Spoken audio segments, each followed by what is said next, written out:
to set these strict rules of warfare aside is a pathological mistake. It is one that we are going to that we're going to deal with in a negative way for a very, very long time to come. We continually make mistakes about what we're dealing with here. Some of these mistakes are on purpose. Those are the hardest ones to take. Some of these mistakes are necessary. They're actually not mistakes, they're calculations. They have negative impact on our society, but they are better than perhaps the alternative. This is where the subjectivity comes in. This is where things are hazy, gray, blurry. We don't really know. I think that can be crystallized around one very basic question. Do you believe that in the post 9/11 age, the U.S. government has figured out how terrorists fight on our own territory?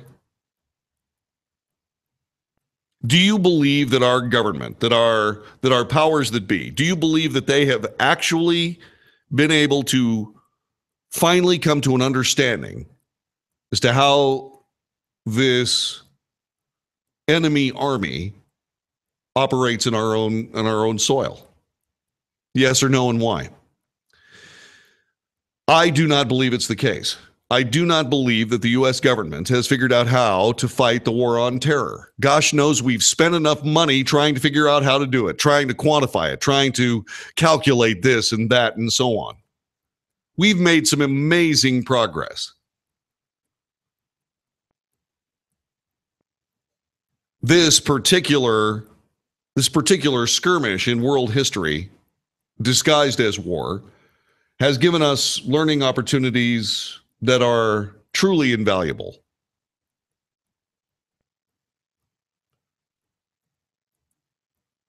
But we've also missed it. We've missed the mark. And it's going to bite us. And when I say us, I'm not necessarily thinking the United States. I'm thinking about the entire world civilization.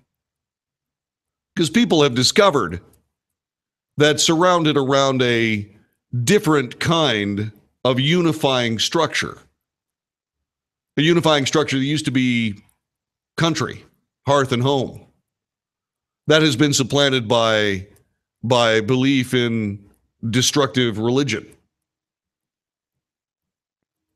terrorist religion, extra border, no border armies, not attached to any nation state, but attached to a religious concept, has led to most of the civilized rules of war being set aside, up to and including shooting deserters.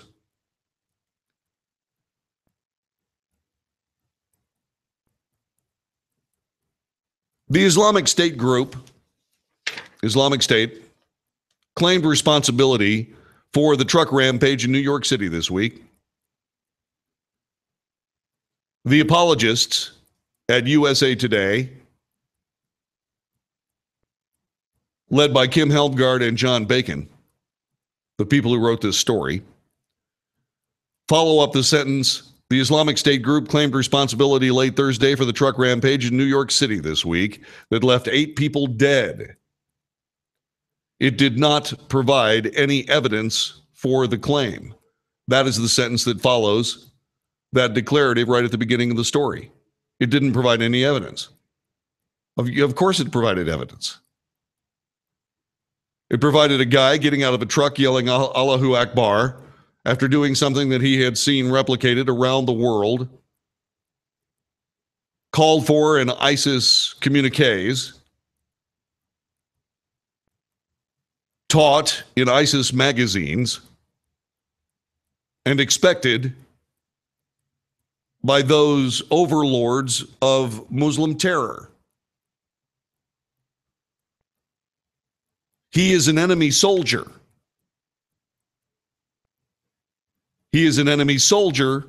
He has attacked the United States of America and its people, and he has killed 8 of us, which is another problem that I have with this particular story. The Islamic State group claimed responsibility for the truck rampage in New York City this week that left 8 people dead. I'm sorry. That should read 8 Americans dead.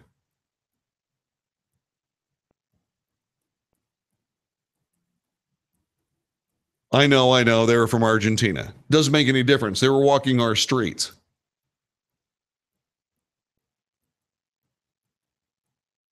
The terrorist group nevertheless referred to the suspected attacker, Uzbekistan national Saifullo Saipov, as a soldier of the caliphate. You know why? Do you know why they referred to him that way? Because he is.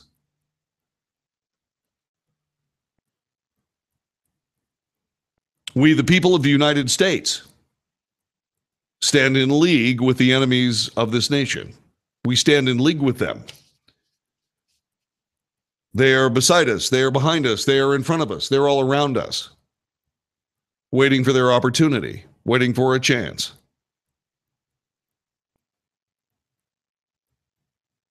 What we do is we deny the reality. What we do is we pay attention to politicians who say, no, don't believe your own lying eyes.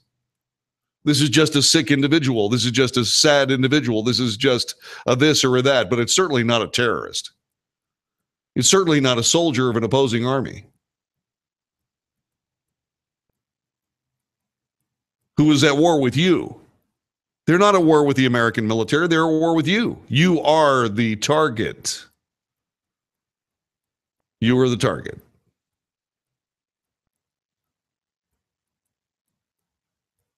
I have long discussed on this broadcast, and you have heard it since I've been on the USA Radio Network, that you must do something more than stand by and let somebody else do your fighting for you.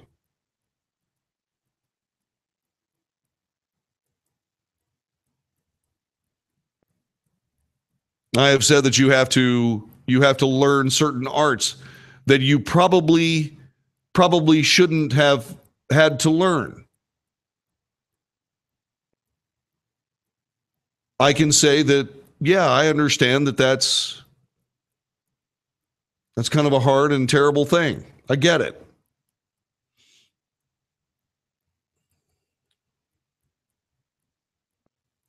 But nonetheless, you have the choice of protecting yourself or not. I suggest that you protect yourself.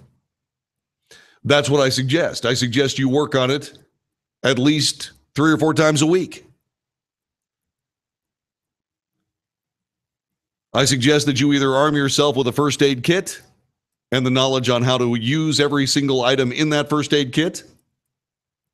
I suggest that you volunteer at a local emergency room.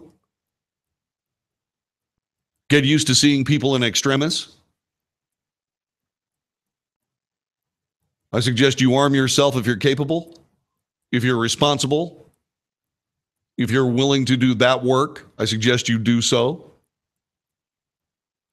Because you never know when the call is going to come for you to defend your fellow man, your fellow American, even if they're from Argentina. I've said that. I'm not going to bore you with it again. Instead, I'm going to ask whether or not our government gets it.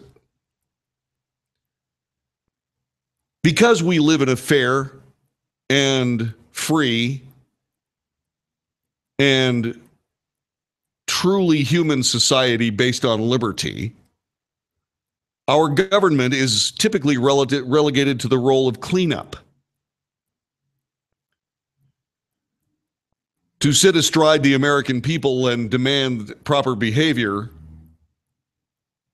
in an effort to save people from being blown to bits or hit by a truck or any number of other things.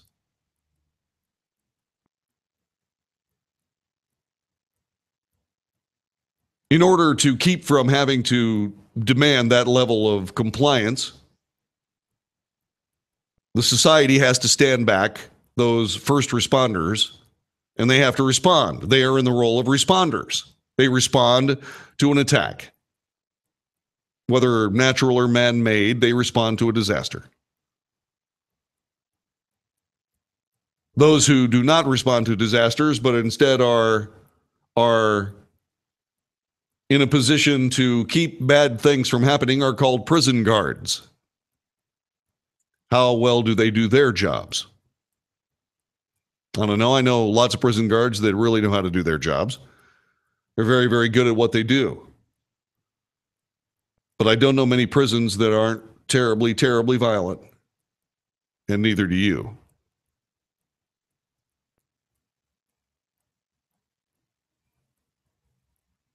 So whether you are armed with a first aid kit, or whether you're armed with an AR-15 or a good pistol or whatever it is that you choose to carry,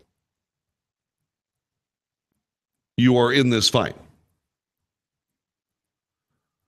Our government should be instructing you on what to do.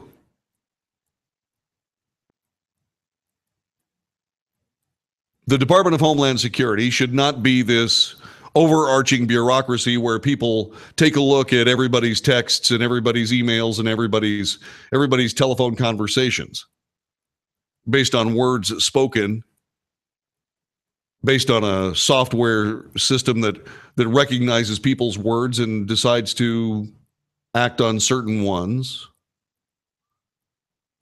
What they should be doing is they should be teaching us how to protect ourselves in every possible way.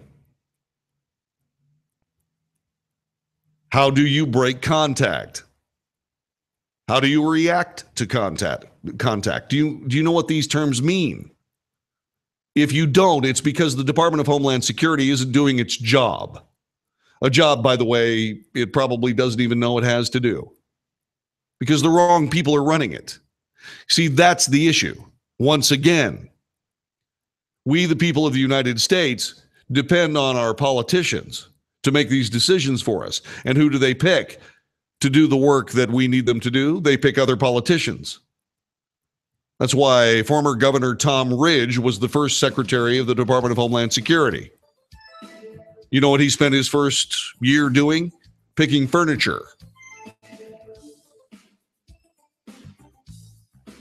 You know what he should have been doing? Setting up the world's largest anti-terror online university so that you could access it anytime you chose to learn about reacting to contact, breaking contact, how to move under fire. Suppose that would have been handy in Las Vegas the other day? How come we don't have that? How come we don't have that? Because nobody wants to admit that we are at war on our own soil in the United States. How many Saifulo Saipovs do we have to see before we realize that folly?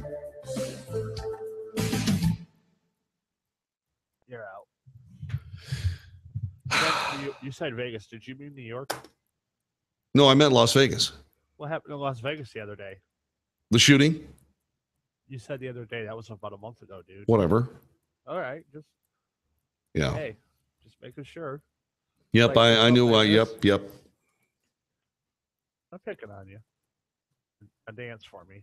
Well, I mean, you know, it's a situation where what I said was, do you know how to react under fire? Do you know how to move under fire? Yeah. Yeah. Yeah. Hey, I grew up in Detroit. You learned at a young age. That's being truthful. You hide behind the most sturdiest structure you can find. That's sad. Chris, don't talk to strangers. And if you hear automatic gunfire, get behind a pillar. Yeah, keep a tree between you and the street. Yeah. That's what I teach my guys. You walk behind somebody, always make sure it's on an angle, not directly behind them. Yeah, don't sit behind the driver. Yeah. Yeah, it's just, and I see people here, like here in, suburbia hell. Ooh, hang on. What have you done? What did you do?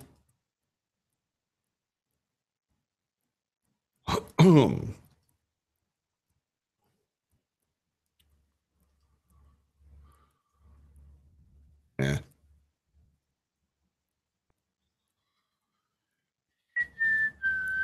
Wow, that was weird. What? The White House just dialed me by accident. Really? Yeah. How do you know? They go, "Hi, this is so and so from the White House. Can you please hold for the press room?" I was like, "I think you got the wrong number." Well, there you go. Yeah.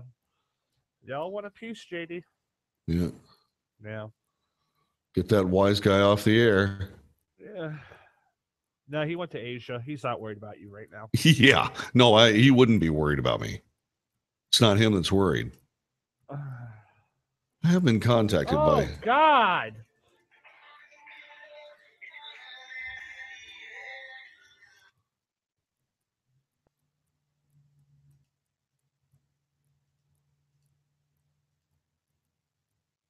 Again, sorry, got the wrong number.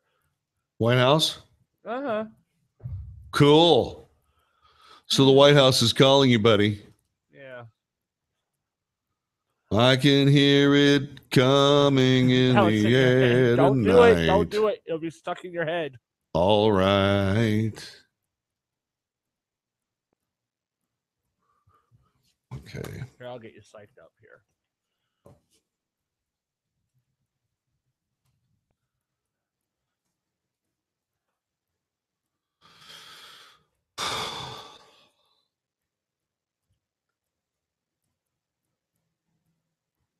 Wait.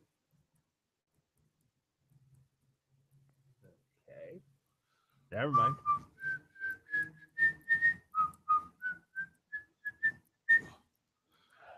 Okay. All right.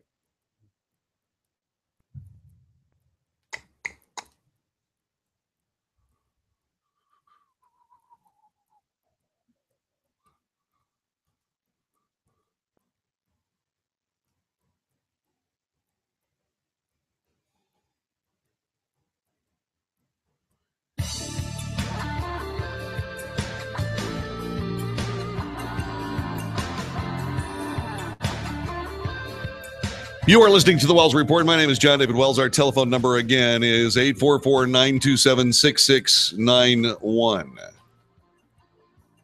So let me ask you a question. Should anybody who claims an ISIS affiliation after a terror attack be immediately sent to Guantanamo Bay for life? Should anyone who claims an ISIS affiliation after a terror attack be immediately sent to Guantanamo Bay for life? If not, why not? This is a question that I fight with. This is a question I fight with. As far as Sayfullo Saipov is concerned, a man who arrived here because of the luck of the draw, literally the luck of the draw. Yes. Yes, Sayfullo Saipov, because he wants to be an ISIS soldier and has indeed been claimed as a soldier of the caliphate by ISIS itself. He should be disembarking from an airplane in Guantanamo Bay right this moment, where he will never, ever, ever leave.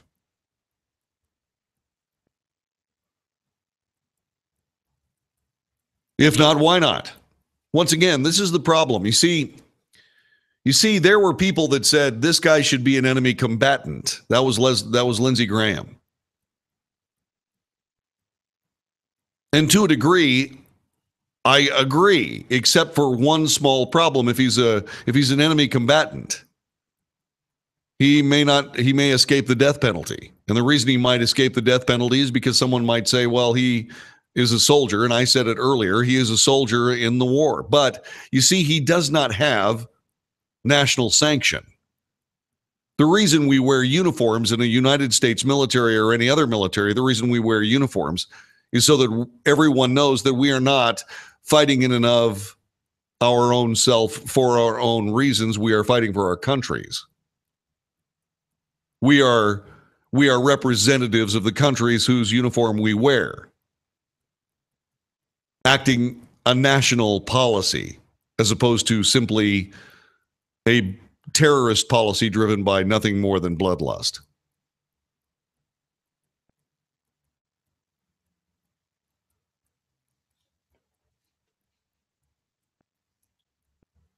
So on one hand, yes, he's an enemy combatant. That was the words used to describe those people that sat in Guantanamo Bay for over 10 years. And I would believe that if indeed this Saifullah Saipov could indeed end up in Guantanamo Bay, sure, by all means, he's an enemy combatant. Send him to Guantanamo Bay and leave him there until he's dead.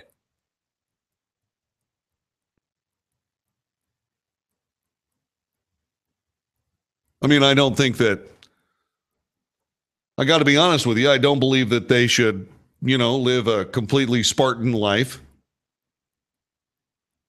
I would even allow them to watch TV. But I'd only allow them to watch one program. That's right. Gilligan's Island. Over and over and over. The only episodes I'd admit or omit would be the ones where they were actually rescued.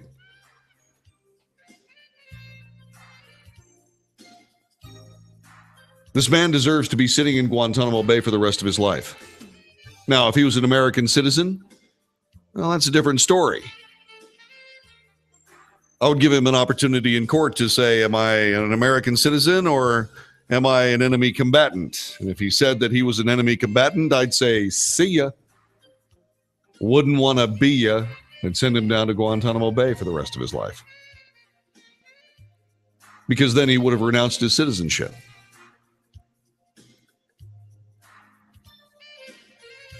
But we have to start figuring this stuff out, and we have to start acting on it. This is the Wells Report on the USA Radio Network.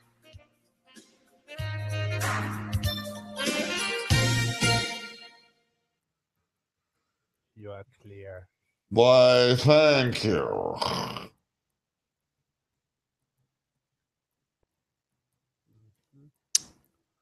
Well, that was a good one. Yeah. I like that hour. Yeah, that was good. Yeah, I like that hour. A lot. I like a lot. I like a lot. I wonder if I should move that. I wonder if I should move that light over there. I really should, I think you should. I think it'll look better over there. I think I should. It's a television light, but it's in the wrong place. All right. I'm going to give you some news. I'm going to stretch my legs for a wee bit. All right, I'm going to go and get some tea. See you, bye. All right. 100 Quicken or go to rocketmortgage.com for the best mortgage experience on earth. That's 800 Quicken. Call for cost information and conditions. Equal housing lender licensed in all 50 states. NMLSconsumeraccess.org number 3030.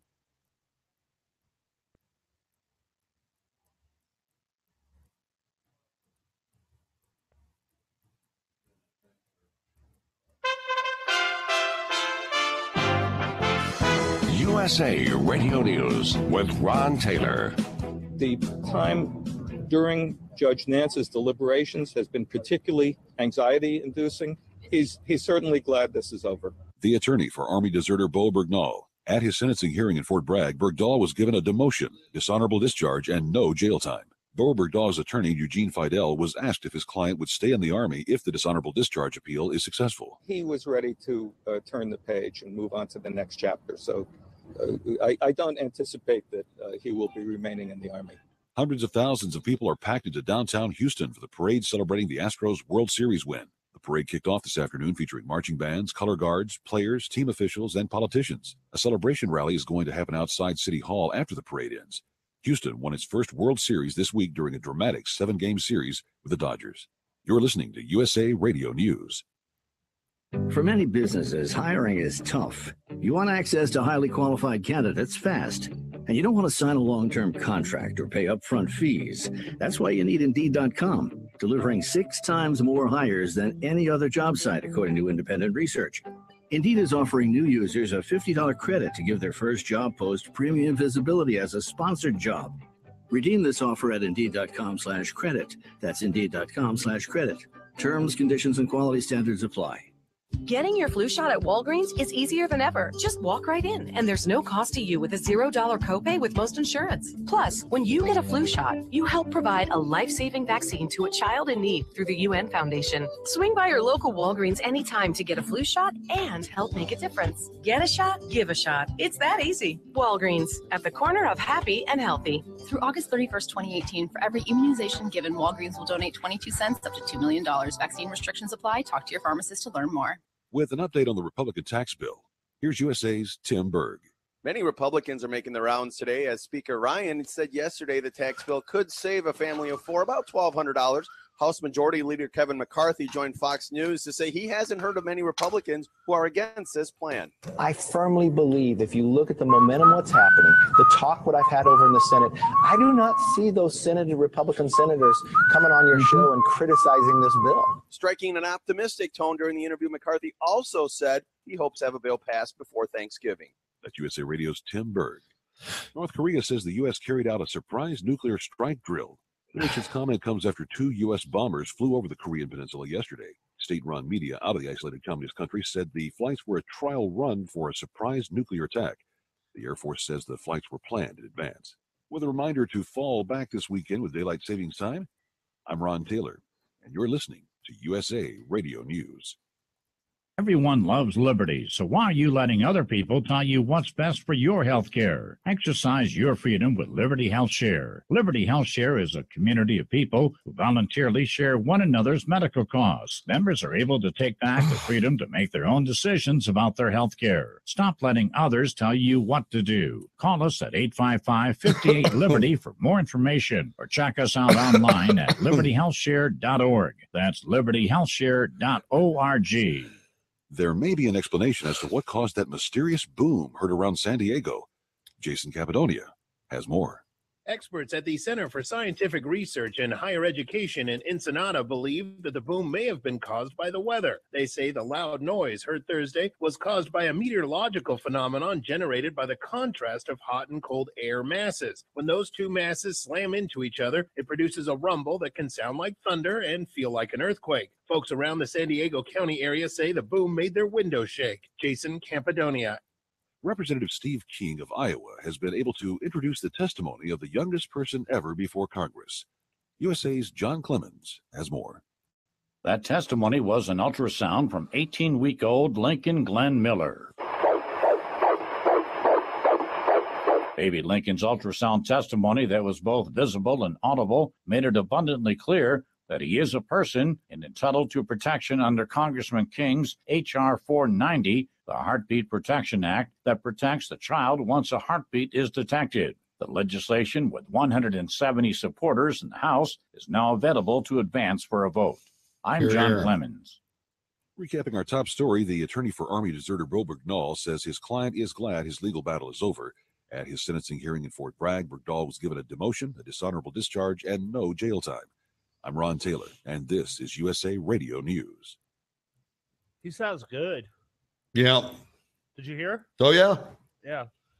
I have no complaints with that guy. No. He's just fine.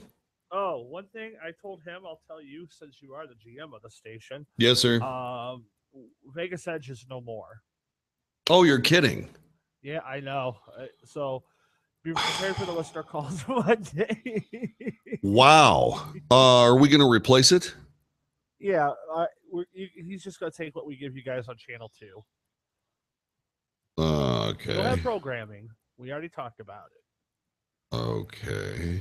I got it taken care of. I got you covered. I'm not going to leave you in a lurch. Okay. Have some faith in me, Pally. Okay. You know, you remember I've programmed too. No, I understand. I just need a tout show. Oh, well. I do. I need a show, buddy. I got to have a tout show.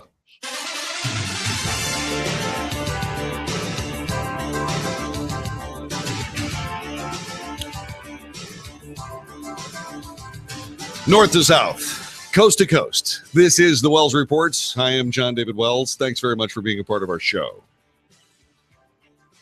So, I don't know exactly what to make of Antifa, although I can at least congratulate the the journalists from Fox News.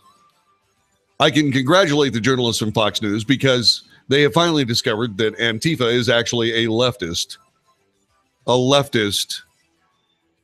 shall we say, anarchist group. They finally figured out just exactly what these people's politics were. And finally, and thankfully, we might be able to actually move forward given some idea of just who these people are. In other words, they're leftist thugs. Antifa has decided to call for a series of anti-government leftist rallies. They are set to descend on major cities nationwide tomorrow. They are drawing the attention of local officials who are preparing for them to show up, but mostly what Antifa has done is not show up. When they have shown up, they've done some things that they got away with that I thought were fortuitous. The left-wing Refuse Fascism group is using November 4th as its kickoff for demonstrations in nearly 24 U.S. cities. They protest, and they say that they will continue their protests day after day, night after night, not stopping until our demand is met. What is that demand? The demand is the removal of President Trump and Vice President Pence. Why are they trying to remove Vice President Pence? Because they're leftists. And of course, the Democrat Party is immediately disavowing and condemning the actions of Antifa, right? Wrong. Which tells you, by the way, that the Democrat Party is no longer a pro-American party. They're saying, well, now, wait a minute, what about free speech? These people are practicing free speech. No, what they're practicing is leftist speech. Free speech is condemned by the left as not being politically correct, isn't it? Oh, well, yeah, exactly. The gatherings are being described as a kind of Antifa apocalypse on right-wing media, this according to the Washington Post. It's not being called an apocalypse of any kind because so far we haven't seen much of anything coming out of Antifa except a willingness to walk around with large sticks and beat people senseless with them with no police interference. Which can only mean that they're doing business in San Francisco and Berkeley, places where leftists beating up right-leaning people from the spectrum, from the political spectrum, is a common thing. That's not exactly the way it is in Texas. And probably never will be. I've got a couple of questions for you. Should Antifa be allowed to organize, gather, and demonstrate against President Trump and his administration? 844-927-6691. 844-927-6691. Let me ask again. Should Antifa be allowed to organize, gather, and demonstrate against President Trump and his administration? Yes or no? And why? 844-927-6691. You're mulling it over, aren't you? Should Antifa be allowed to organize, gather, and demonstrate against President Trump and his administration? You're going, should he be allowed to do that? Yeah. Should they be? They're anti-government. They say they're anti-fascist, but in their anti-fascistness, they are fascist. What do I do? What do we do? Should they be allowed to organize, gather, and demonstrate against President Trump and his administration?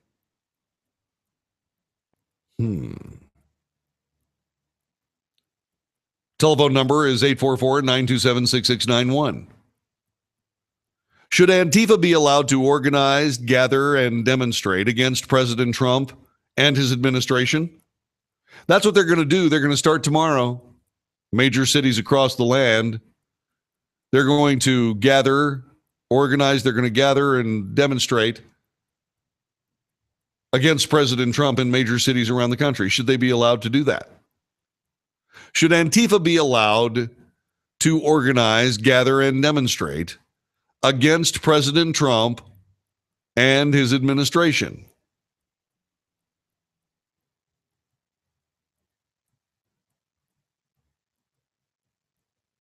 That's what I'm asking. They demand, these demonstrations are going to happen. They demand that they happen because they want to remove President Trump and Vice President Pence. So should they be allowed to organize, gather, and demonstrate against President Trump and his administration? Let me get to Ellen in Oklahoma listening on AM 890. Ellen, welcome to the Wells Report. Good to have you here. Hi, Mr. Wells. I really appreciate your program. I've catch you around the nation, or well, around this area. My point on all of this is: are we going to allow, killers to wander the streets and unmolested? Because on Antifa's website, on their deep website, they're talking about killing white Christians that have Trump bumper stickers on their car. So what are we going to do here? Are we going to, again, lie down and roll over and think that our government is going to take care of us? That's a very good question, Ellen. I appreciate it. Thanks very much for listening. I appreciate it. So should Antifa be allowed to organize, gather, and demonstrate against President Trump and his administration? It's a trick question. Of course they should. As a matter of fact, the Bill of Rights demands that not only we allow them, but we actually aid and abet them in their organization, gathering, and demonstration. Now, in that case, what we're talking about, we're not necessarily saying, let's all go sign up, put on black, cover our faces, and go to town with them. That's not what we're saying. That's not the aiding and abetting. What we're saying is don't stop your police department, or don't allow your police department to stop them. It's anti-American. They truly need to be able to do this because we need to be able to protest against them. Now, this, by the way, is something that needs to be kind of qualified to a degree. Yes, they have their rights. But someone famously said, your right to wave your arms in public ends when your fist connects with my nose. So there's another question here. Should Antifa be allowed to organize, gather, and demonstrate against President Trump and his administration? Absolutely. But likewise, should you be able to pound any masked member of Antifa who physically assaults you into the dirt? Should anyone nearby back you up in the pounding of the Antifa masked thug into the dirt? The answer to both questions, of course, is yes. Yes, people who walk around in black bloc, they all dress in black, and they walk around in a tight formation, and they defend it with large sticks in some cases. Sometimes they use other things. If they walk around in black bloc and do indeed assault others, they should be taken in hand, pounded into the dirt, and any able-bodied American standing nearby should aid and abet that activity. You cannot have large members of any group walking around with sticks beating innocent people.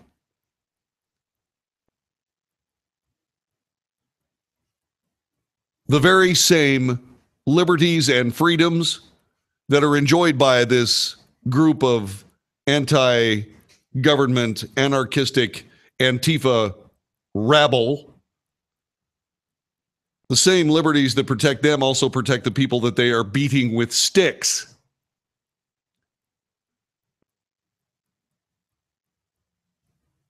There should be absolutely no ambiguity on anyone's part or inside anyone's imagination. That just because somebody's marching down the street in some semi-organized fashion, that they have the right to beat you with a stick they happen to be carrying. They don't.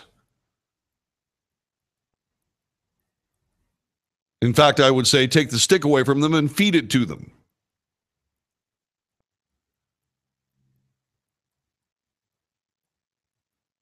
That's exactly what I would do. You see, before you know it, if you did that a few times, they'd stop walking around with sticks.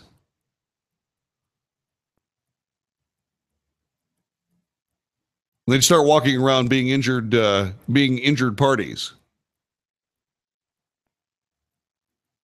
Which is also ridiculous, but you get the idea. Antifa just doesn't get to walk around in black clothing and beat people up. Nobody gets to do that. And as far as I'm concerned, it's okay for them to organize, gather, and demonstrate against President Trump and his administration. By all means. Do it. You have that freedom. It should be something you should pursue if you feel like you must. But remember, you need to keep your hands off of me or mine, or I will react suddenly. And I will indeed commit to the fight. And that will be a bad thing for you. As it should be.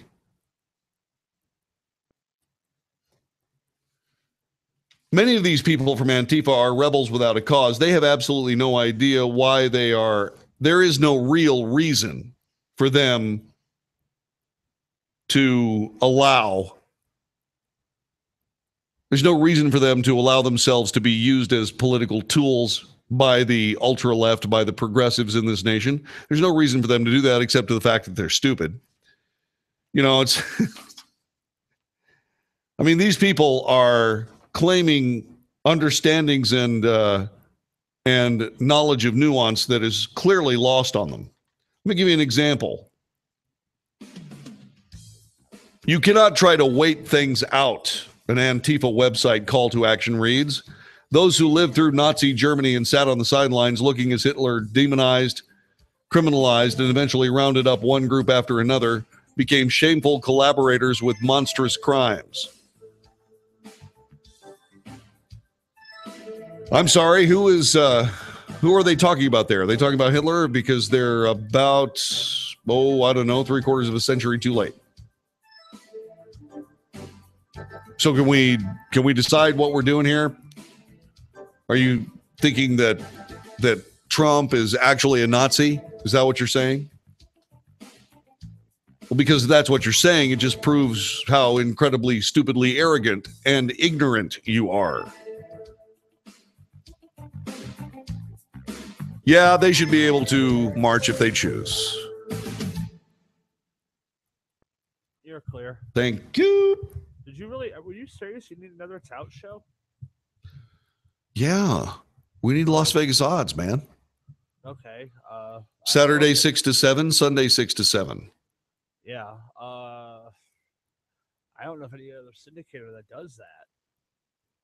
Shoot, man. SB's going to keep doing it. What? Unless SB's going to do something in there in that place. Wow, they really need to. Yeah.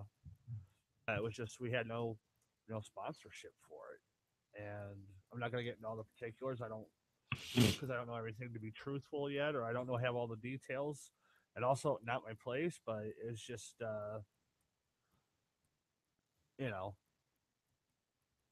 I thought you guys were running that at 9 o'clock, the pro show.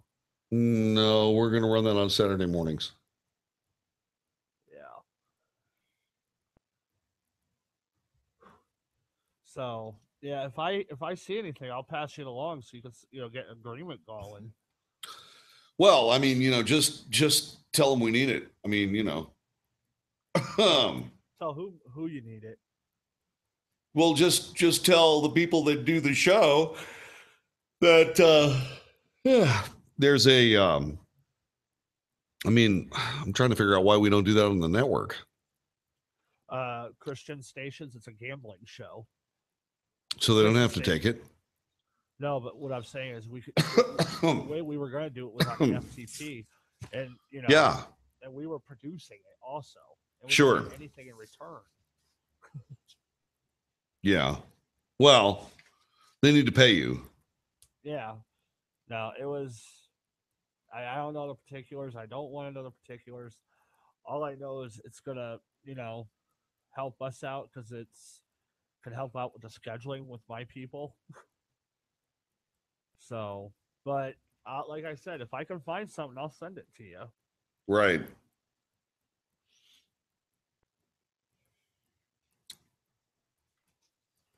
Please, by all means. Yeah, I mean, I'm not trying to wreck a weekend here or say anything out of turn, but I mean, Ron already knows. I'm just giving you a courtesy heads up.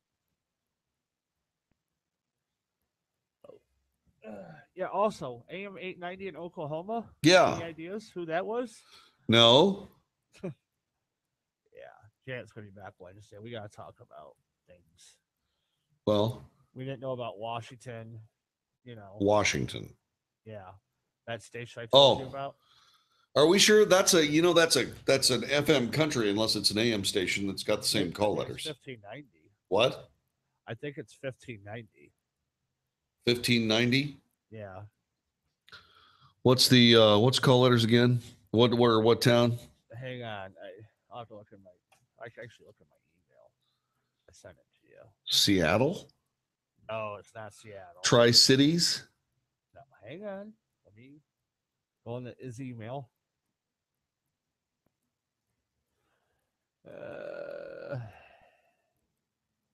KXLE serving Ellens. Wow, I'm getting nearsighted. Ellensburg, Washington. That's what the guy said. Unless he was listening on TuneIn or. And you're talking about 1590? AM 1590? Yeah, this is actually an FM. Yeah. So I'm just going by what he told me. All right, here we go.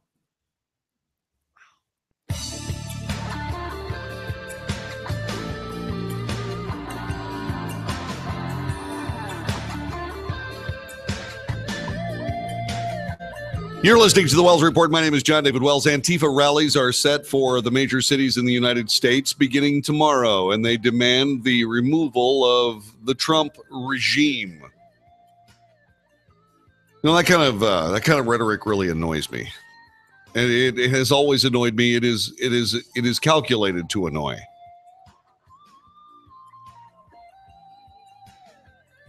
These people are freely admitting the fact that they will indeed use violence if they feel like it. They say they don't, but then again, they have zero credibility where that's concerned. One organizer said in a video posted on Facebook, "Show this damn Trump and Pence regime they do not rule over us. Let us stand together, come together, and fight this regime on November 4th.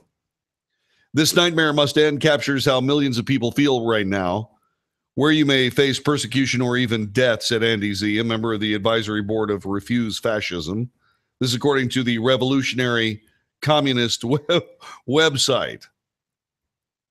Well, that pretty much settles it. These are the Bolsheviks of the new age. That's who these people are. Right down to the sticks and right down to the tactics.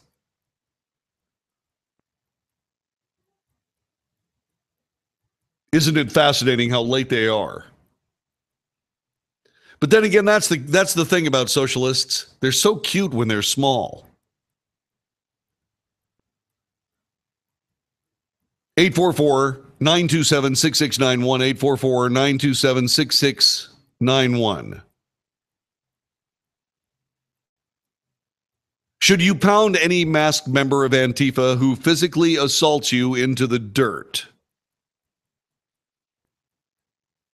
Should anyone nearby back you up?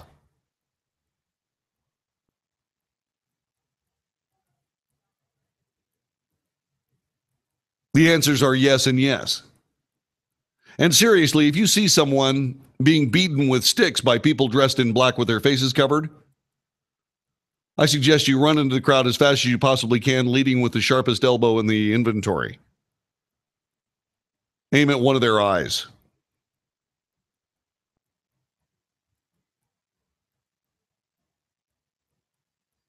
You know, here's elbow in your eye. It's very appropriate.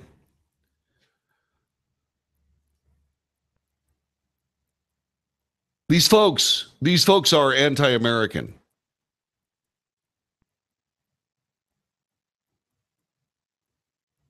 And all these people that are running in the streets, trying to create problems for everybody else who are trying to walk down the street or drive down the street, are not doing so because they truly are patriots of their conviction.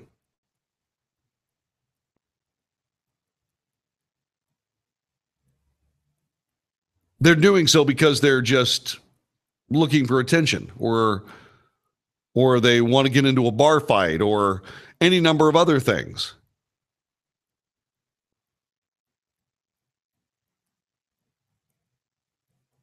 These are people who quite simply are simply interested in rabble rousing.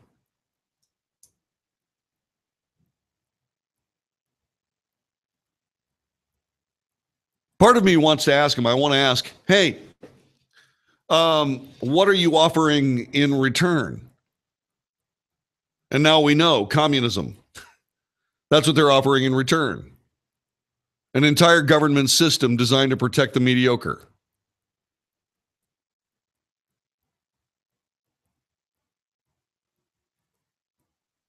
Seriously? Yeah, seriously. Andy Z, a member of the advisory board of Refuse Fascism, said that we should engage in a ferocious struggle because normal forms of petition, like protests as usual, do not apply with Trump. Of course they do.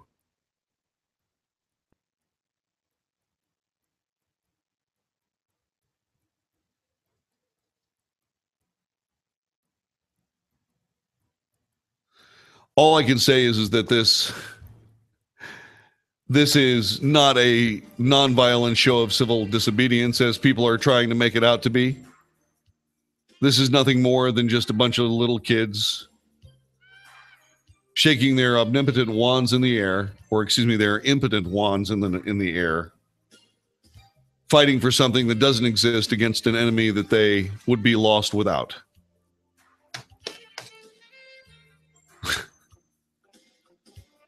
I'd really like to see these people in the company of real Bolsheviks, real socialists, real communists.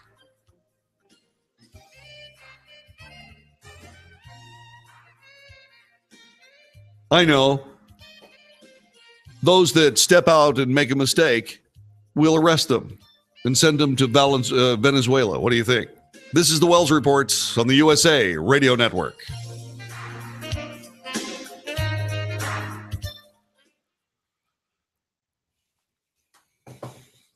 All right, you're out. Yeah, like I said, I'll try to. I don't want to be done talking about it, but I'll try to. I can't hear you. What? What? What? What? No, if I can find any shows that might be able to replace it for you, I'll see what I can do for you.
What? What? Which what? I didn't say anything. Fine.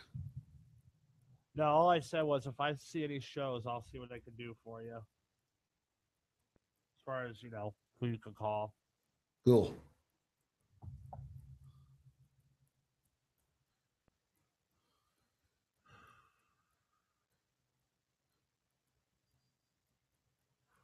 Did you have sponsorship on that already? What? The Vegas show? No. Oh, No. I thought you did. No. Oh. So, all right. Man, am I tired. Yeah. Another hour and a half, and I can go home and drop dead. Cannot wait. There you go.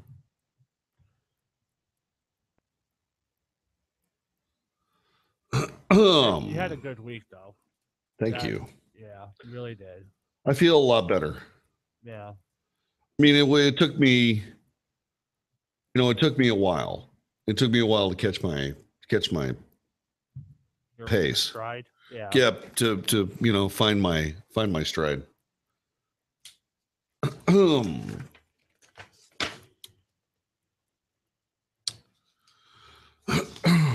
Okay. Manafort, I changed the rundown all over the place. I changed everything, which is why I didn't send it to you. Because it would have been confusing because I'm skipping all over the damn place. Man. Geezer. No, I'm fine. Thou art fine, you say? Aye. Aye. Aye. Thirsty right now. As soon as I get back on here, I'm getting a bottle of Coke. Yuck. I got the cotton mouth. Got the dang cotton mouth, do you? Yeah. I reckon. Here we go. I'm ready.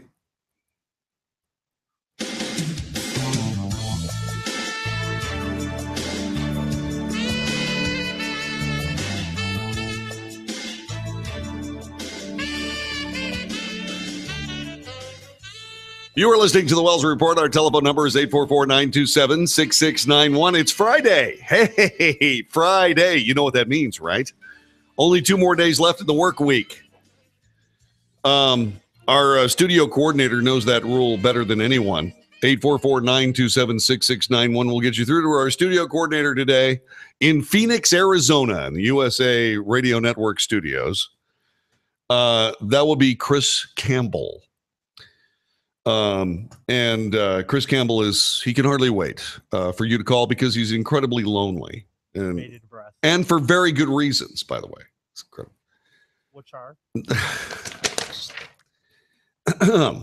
Lawyers defending President Trump's former campaign chairman, Paul Manafort, mounted their first counterattack against federal money laundering and conspiracy charges on Thursday. This is yesterday.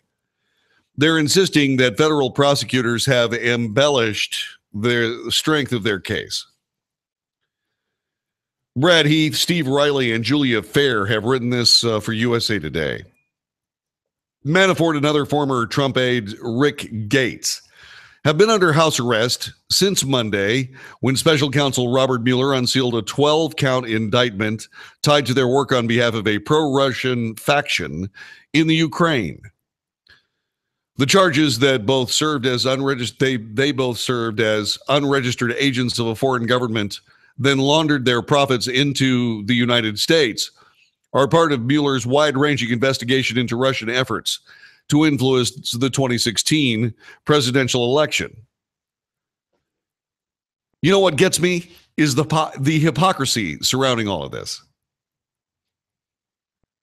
You know, one of the greatest leaders of any country anywhere in the world is Bibi Netanyahu of Israel.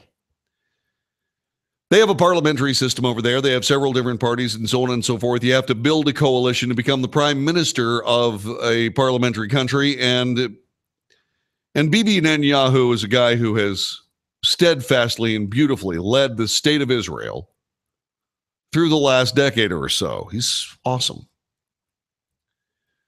He's the right guy for the job, and most everybody in Israel agrees. But guess who dispatched unbelievable amounts of money, unbelievable amounts of campaign talent to the state of Israel to try to get Bibi Netanyahu diselected as prime minister? Guess who tried to do that?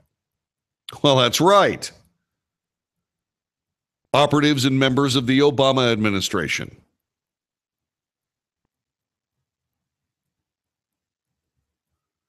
It got so bad that Bibi Netanyahu was all but conceding defeat the night before the election results came out. As the election results were being counted, he was pretty sure that he was done. He was making peace with it. And you know what happened after that? The votes came in. He won a landslide victory for his party. A landslide victory. But who again is it that interferes in elections around the world? Oh, yeah, that's Russia. With the help of Donald Trump. Oh, okay, I got it. All right. Of course, you know, they're proving their point. Robert Mueller is proving the point that indeed the Trump administration, the Trump transition, the Trump campaign had all worked with Russia to affect the 2016 presidential election. They're proving it by filing charges against two guys who worked with the Ukraine.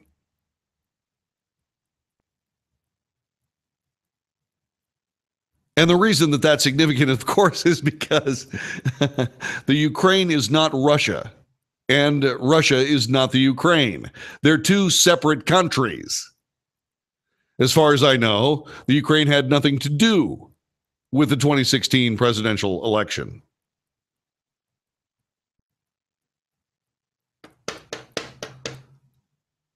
So why is Paul Manafort on trial for his freedom and liberty along with Rick Gates?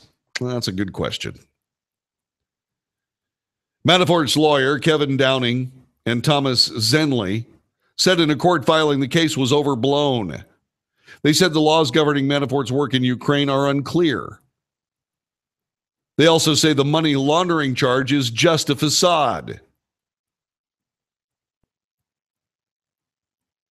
They noted in an international scheme to conceal assets, individuals generally move them offshore, not to the United States. You see, because the United States has all kinds of ways of tracking money. And they do it all the time.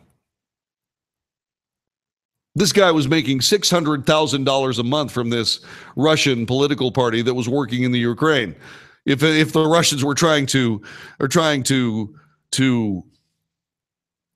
do something to influence the election, some election around the world, it was the Ukrainian government elections.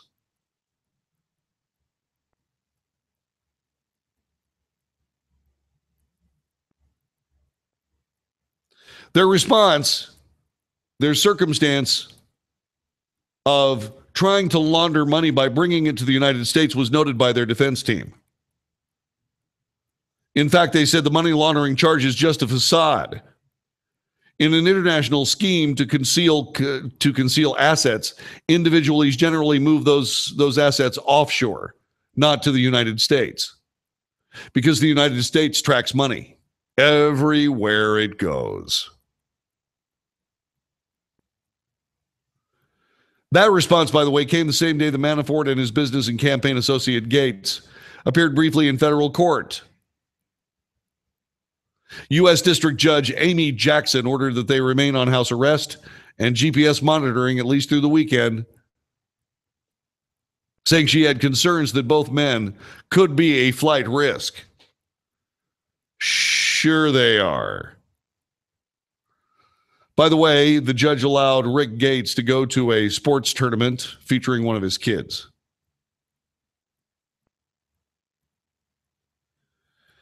She, by the way, is going to consider the conditions of their release.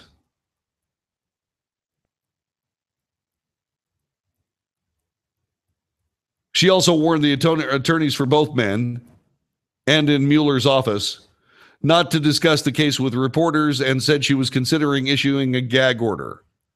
This is a criminal trial. This is not a public relations campaign.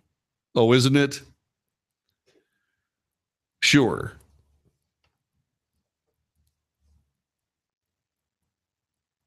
Jackson warned attorneys for both men. This is a criminal trial. Let's hope. Thursday's hearing was ostensibly a routine step through all the preliminary details of a complicated criminal case, but it also offered both sides an opportunity to map out wildly different assessments of the charges and the risk that Manafort's and Gates would try to escape. They're not going to escape. I mean, they're just not. Prosecutors argued in a court filing the charges are serious, the case is strong, that Manafort and Gates will flee before the trial is significant.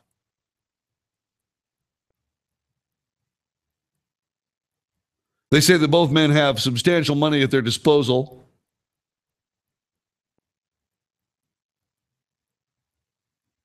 Though a government that still has little idea precisely how much, because their assets are so complex. Both, they said, have connections to Ukraine and Russian oligarchs. Now, this is something I didn't know you could do. Manafort holds 3 U.S. passports. Really? Gates opened at least 55 bank accounts since 2004. Well, yeah, if the FDIC can only guarantee, say, for example, I don't know, 100,000 of it or 250,000 of it at a time, and you're getting paid $600,000 a month, yeah, you got to open up an account at a lot of different banks.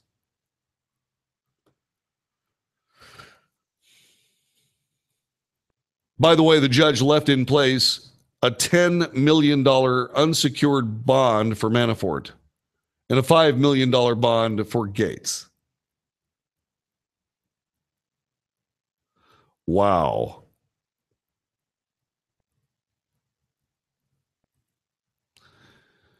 Mueller's office has alleged that Manafort and Gates worked secretly on behalf of pro-Russian factions in the Ukraine, laundered millions of dollars through overseas shell companies to dodge U.S. taxes.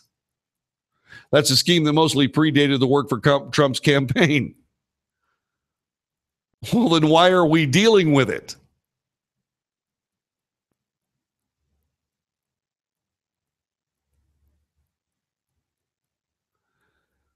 Yeah, it's like, are you guys serious on this?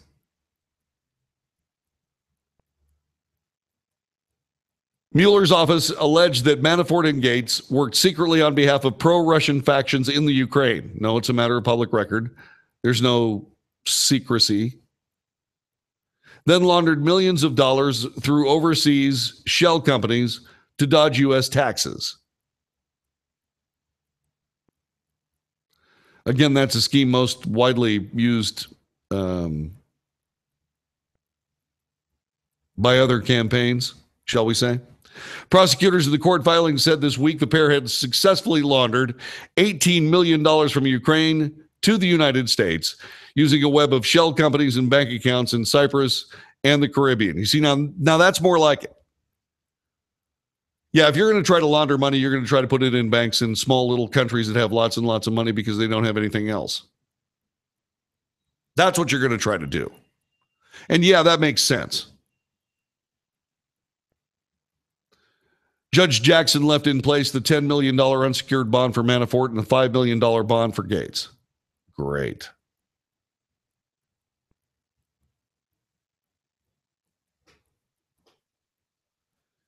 Trump has maintained the charges against Manafort are unconnected to his campaign or his administration, noting on Twitter this week that events mentioned took place long before he came to the campaign. That's exactly what Manafort's lawyers did.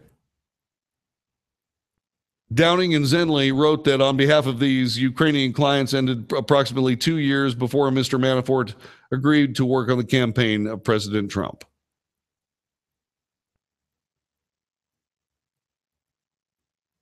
So this ought to be a pretty quick open and shut case. But the thing about it is once again, like the other things we're talking about today, these are going to resonate for a while. Do you believe there's a double standard between the legal fortunes of Hillary Clinton and, say, Paul Manafort? Yes or no, and why?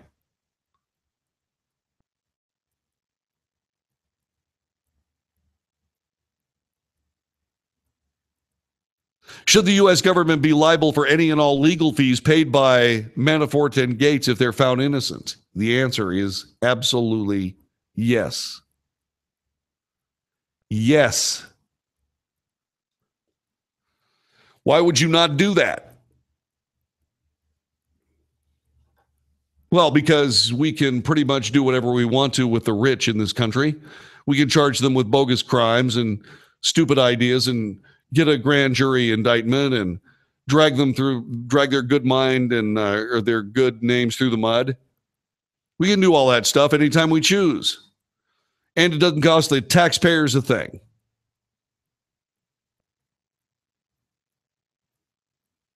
And I'm saying yes, it does cost the taxpayers. It costs the taxpayers all manner of, shall we say, trust in government. See, this is an extension of the Justice Department.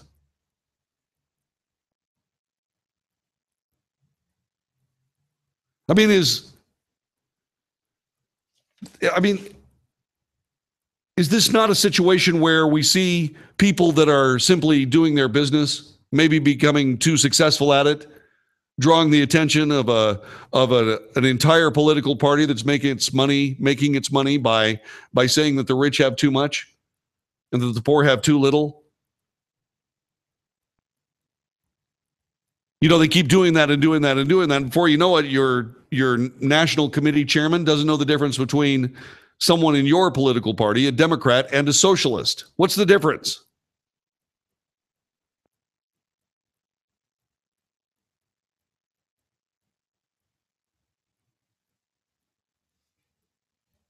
They don't have the answer. They don't have the answer. What is the answer what is the difference between a Democrat and a socialist? They don't have an answer because there is no answer. By the way, I didn't come up with that. Chris Matthews came up with that.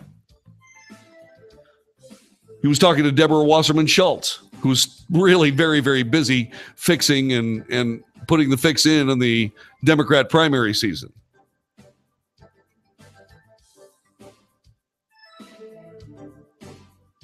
I'm going to be watching. I can hardly wait to see how many people stop believing in the Democrat Party.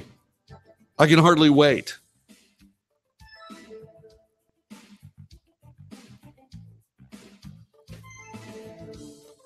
So Manafort and Gates, what are they doing? How are they getting it done? More in a moment. You're listening to the Wells Report on the USA Radio Network.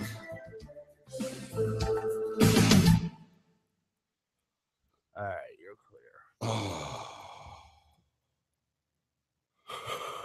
I'm fighting, man. What are you fighting for? No, stay awake.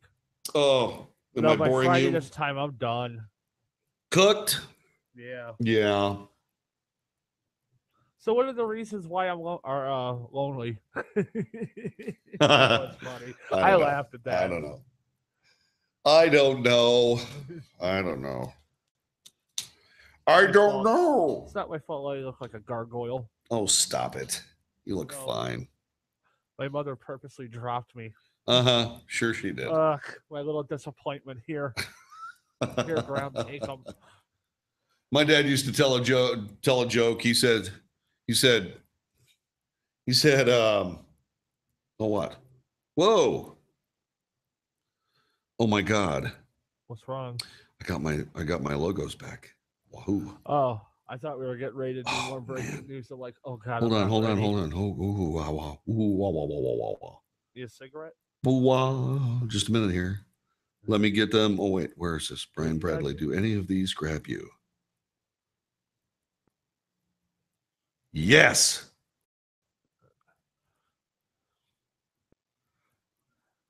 Oh, man. Oh, golly.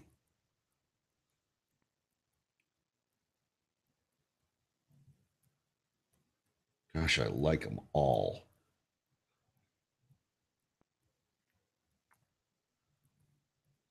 Man, those are great. Woohoo!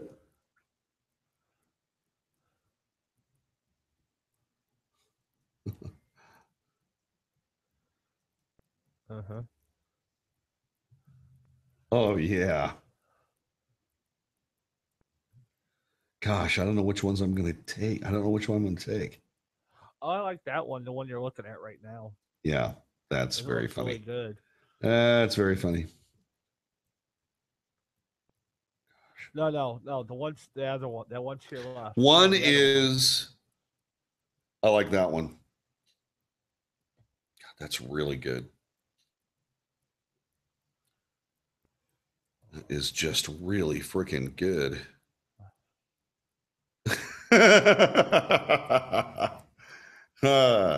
Okay. Okay, so that is really very cool. I like that one. Oh, man. Oh, I like that one a lot. All I want to do with that is make the blue brighter. I think that's it. Hang on a minute. How much time do I have? All the time in the world. 50 seconds. Yeah, I've got a minute. Yeah. 45. Yep. Probably you'll need another 4 minutes for the cigarette after. Smoke. 2 minutes for the cleanup. You don't follow that up. I love that. I love that. Oh, who's your logo master? Oh. Are you my dirty logo customer? Golly. All right. Compose yourself. We're about to do a broadcast. I'm ready. You ready to do this broadcast? I am. Deep breath. Here we go. All right. Wow.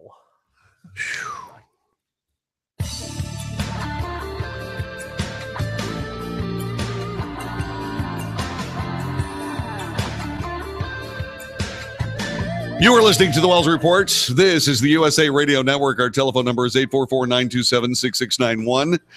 844-927-6691. Paul Manafort is a political operative. There is no doubt about it. He is a heavyweight political operative. His partner in his endeavors is a guy named Rick Gates. And these guys are going to have to, I'm surprised based on what I'm seeing right this minute. I'm really surprised that Mueller went with this.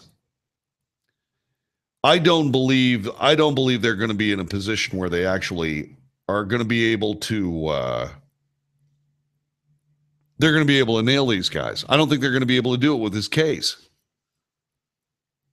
I mean, unless they've got a lot more than what's been shown so far to the public in these indictments, I don't see that they're going to be able to get out of a federal courtroom with a conviction.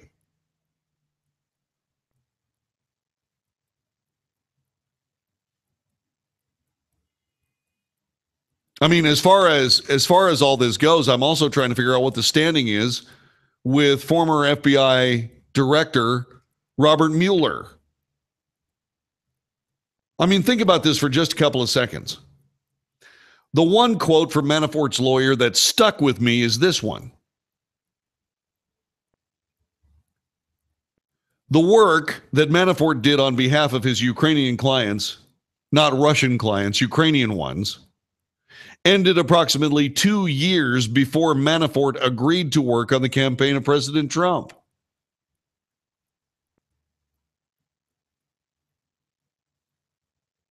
Two years.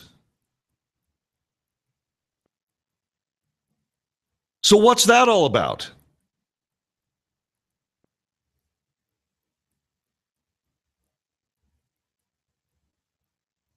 Well, there's no Russian collusion there. Why did you go after Manafort and Gates if you're looking for Russian collusion? all the business that they're trying to hang up on Manafort and the money laundering and all of this horrifyingly terrible stuff that is a conspiracy against the United States had to do with Ukraine 2 years before he became involved with President Trump. That's stuff that's right there in front of everybody.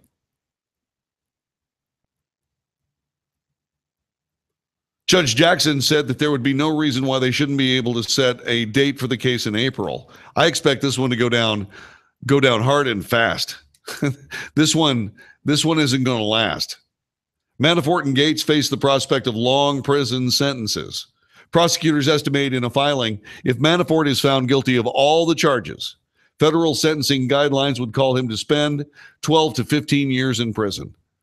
Do you honestly believe he's actually going to have to spend 15 years in prison? I don't think they win this case. So that leads us to this. What about the double standard between the legal fortunes of Hillary Clinton and Paul Manafort? What about all of that?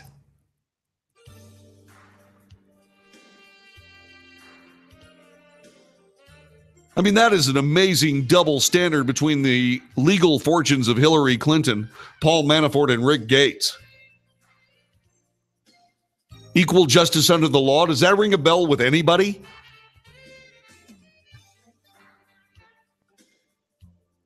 I mean, perhaps if Paul Manafort had gotten a $500,000 speech for Bill Clinton, maybe he'd be scot-free.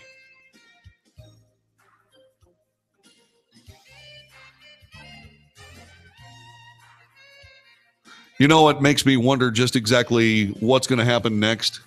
You know, sooner or later, it's going to be the Republicans' turn to start chasing Democrats. That's going to get ugly. You're listening to the Wells Report on the USA Radio Network.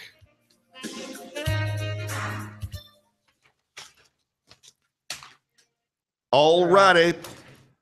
See you Monday. Yep. Just kidding. No. Yeah, exactly. Very funny. Very funny. See you in a few minutes. Does calling the company with 11 J.D. Power Awards for client service matter? Does calling the company that invented Rocket Mortgage, the industry's most innovative technology, matter? If working with America's #1 online lender matters to you, call Quicken Loans today at 800-QUICKEN or go to rocketmortgage.com. Equal housing lender, NMLS number 3030. The feeling of fall is in the air, which means it's time to pay extra attention to your skin. Beauty expert Cheryl Kramer-Kay. I'm loving Jergens Nourishing Honey. It's infused with orange blossom essence and honey, which has loads of antioxidants, plus antibacterial and anti-inflammatory properties, so it's soothing to the skin. Honey is also a natural humectant, so it pulls water from the air and delivers it to your skin to keep it hydrated and nourished all day long. Pick it up at Walmart or Target for just $5.99.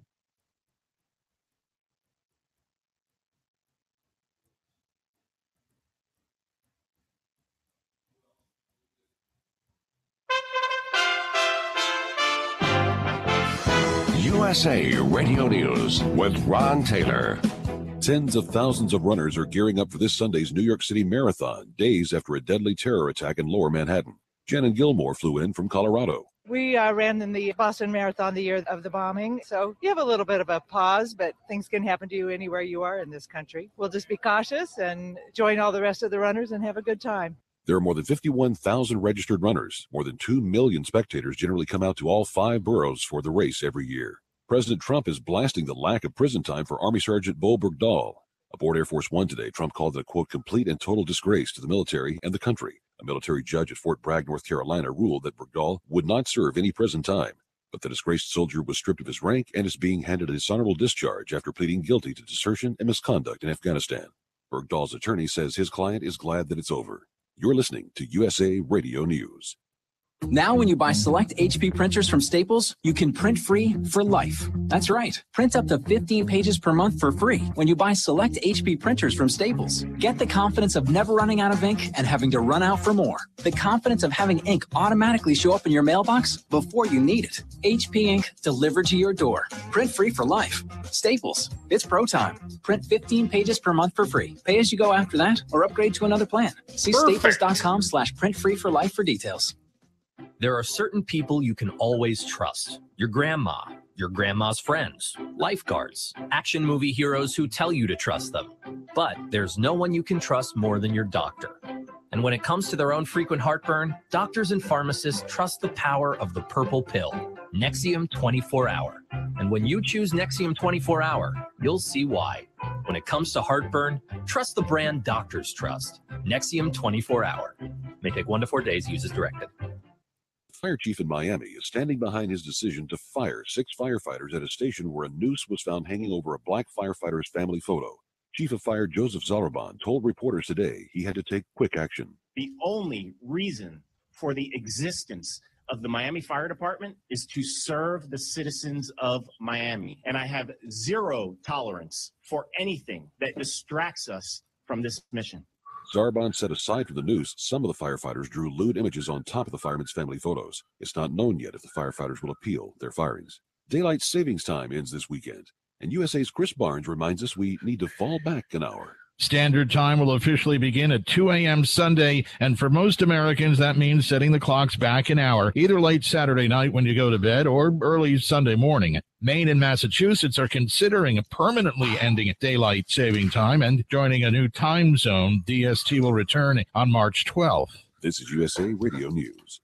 Hi, I'm Wayne Alaroot. I was one of the biggest critics of Obama in the national media. Suddenly, I was under massive IRS attack. So I hired Sam Landis. Sam did an amazing job. We won twice. I didn't owe a penny. Thank you, Sam Landis. Many of you have IRS problems, and you've spent thousands with non-lawyer tax resolution firms. Do yourself a favor. Call Sam Landis for a free consultation. Trust me, Sam Landis is the best. Sam saved my life. Call Sam at 800-WE-HELP-YOU with the letter U. That's toll free. 800-WE-HELP-YOU with the letter U. 800-WE-HELP-YOU. With a Democratic perspective of the House Republican tax bill, here's USA Radio's Tim Berg.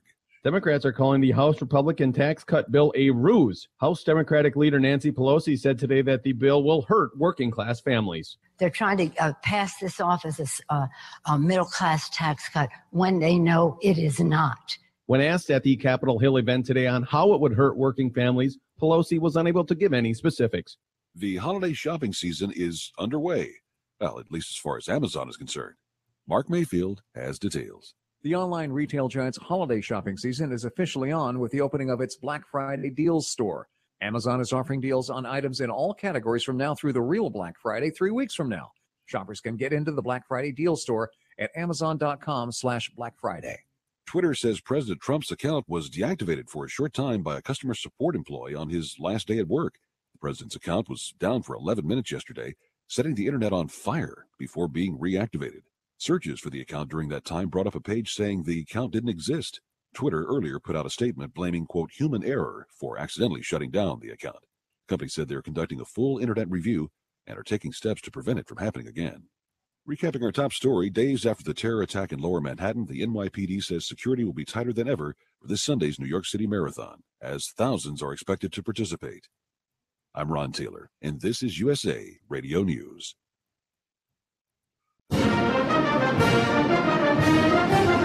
For some reason, being unpatriotic has become a trend as a way to protest perceived injustices in our country. But true patriots understand that America stands for liberty and justice for all. Standing for the flag and our national anthem is a sign of respect for the liberties and freedoms fought for by millions who made the ultimate... God, enough of that prima donna. What? Hey, how you doing? What? Little bozo. Hey, don't mention clowns. Hey. Oh, man. Why do you mention the clowns? Well, I can't help it. Oh, and by the way, last segment, going down. What the hell? Oh, wow. You said it, not me. Good point. The FCC is going to take your license away. No Chuck E. Cheese for you this weekend, young man. Stand by. I'm so loopy. I'm tired.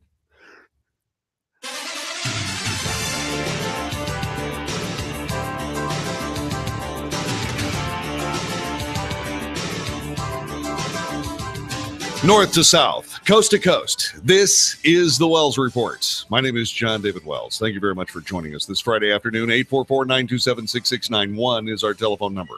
844-927-6691. Would like you very much to please join us because I got to ask you a couple of questions. Apparently, And this, according to Fox News, Barnini Chakraborty, that is Barnini Chakraborty, actually wrote this. No, I did not make up that name. According to an article written by her, President Trump is making it clear today he's not happy with the Justice Department and hinted that Attorney General Jeff Sessions could be out of a job if he doesn't start investigating Democrats. Honestly, they should be looking at the Democrats, Trump told reporters minutes before heading out on a 13-day trip to Asia. The president's comments followed a morning tweet storm in which he repeatedly criticized political rival Hillary Clinton and the Democrat National Committee. And he's got some points here. These are important things to say. Crooked Hillary bought the DNC, then stole the Democrat primary from Crazy Bernie.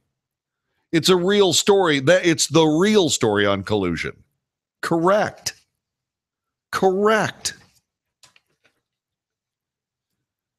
Asked if he would fire Sessions if the DOJ doesn't free up agents to investigate the DNC, Trump responded, I don't know.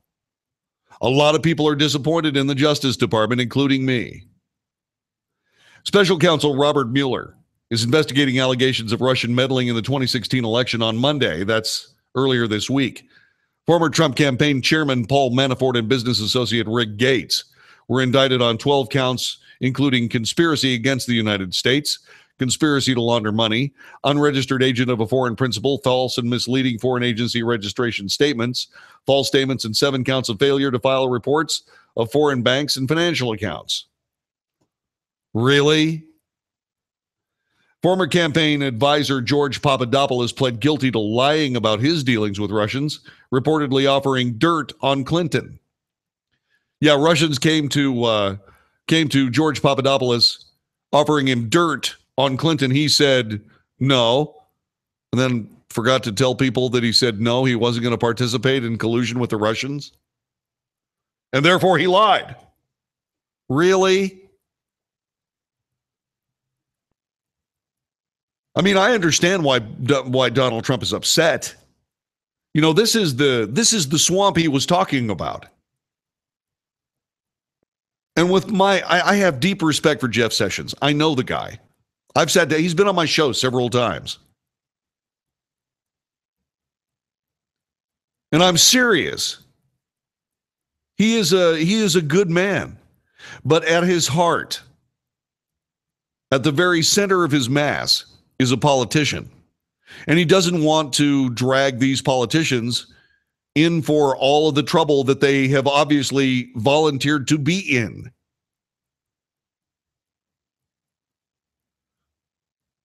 The White House is trying to turn, now this is where you got to look at this and say, really?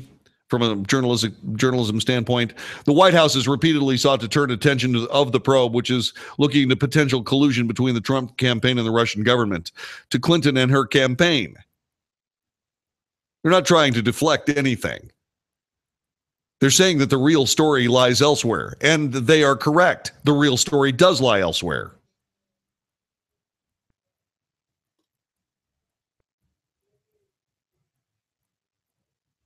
I'm in a position where I look at this and I'm going, what are we doing?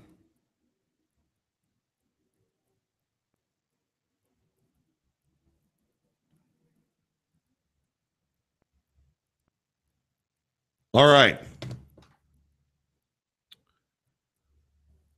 So here's what's going on.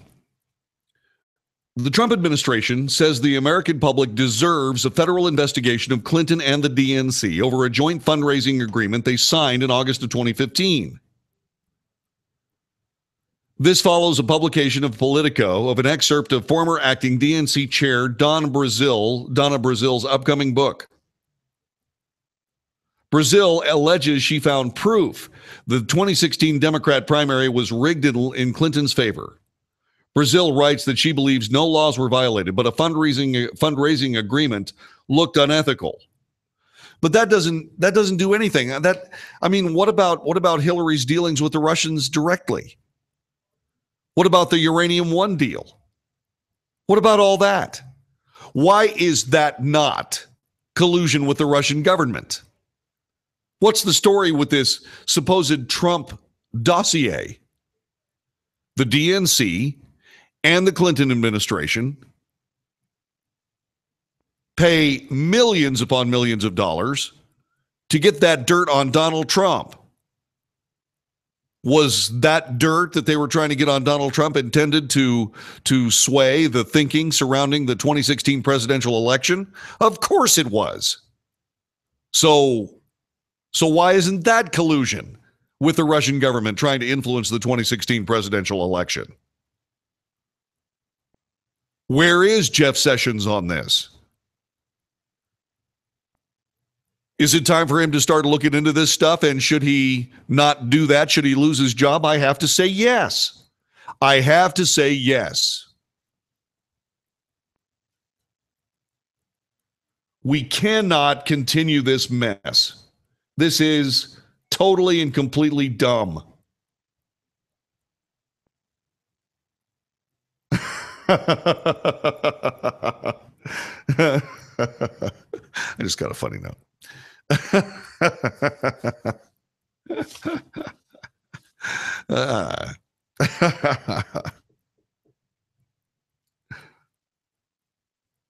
So here we go. So let's get this done. Let's start actually discussing this. Should the Trump administration's DOJ immediately start investigating everything having to do with Hillary Clinton? Her server, Benghazi, Russian bribery, the dossier. Should Jeff Sessions immediately start this? I believe he should. I believe it's important that he start immediately, in fact. And I believe that if he just doesn't feel like he's up to the job, that he should back away. My concern about that is the deputy AG. That guy concerns me a lot.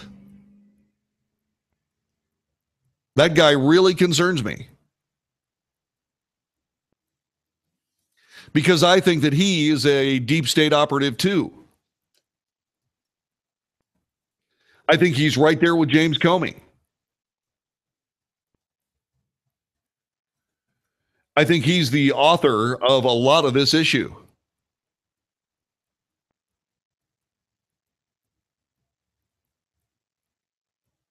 His name is Rod J. Rosenstein. I do not believe that he is a friend of the Trump administration. I don't believe he's a friend of Donald Trump. I believe, in fact, that what he is somebody who is a deep state operative trying to do his dead level best to hurt the president of the United States as deeply and as finally as possible. Do you agree? Should the Trump administration DOJ immediately start investigating all things Clinton?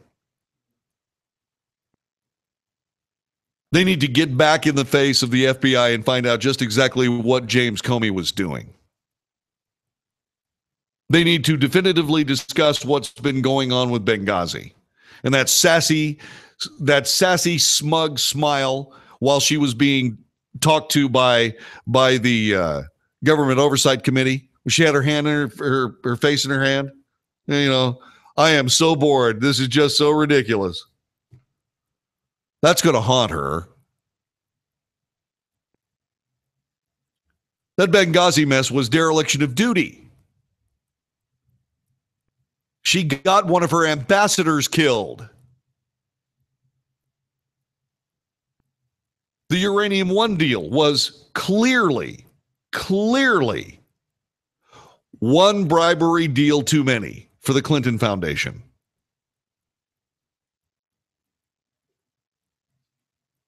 That's what I'm thinking. And I think that indeed, Jeff Sessions ought to jump into every single bit of it. I said this months ago. I said that Jeff Sessions should jump all over this as fast as he possibly can. If this is the way they wanted to play, then play. The best defense is a very good offense. Don't sit there and try to defend against all of this. Attack all of this. Get all this done. Force these people into defending themselves at every possible turn. At every possible turn. And if Jeff Sessions is just got too many if he's just too soft-hearted to take on a fellow politician, then he needs to step aside. Somebody tough needs to step in there. Like Chris Christie? Steve in Rosser, thanks for joining us. Welcome to the Wells Report, Rosser, Texas. Good to have you here. Hey, John David. Yeah, I personally would like to see them jump all over this. I think it's past due. But I don't think they really can right now because of basically what you were talking about a minute ago. The deep state operatives and the Obama holdovers and everything, they're so embedded in there. I think there would be way too much interference to get down to the bottom of everything right now. You see right that now, at this particular point. You see, I see your point, but I think that's when Jeff Sessions starts cleaning house at the Department of Justice. I mean, all those are not political employees. Yes, they're not all political employees.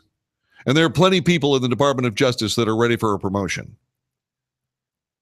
I mean, there are investigators go ahead.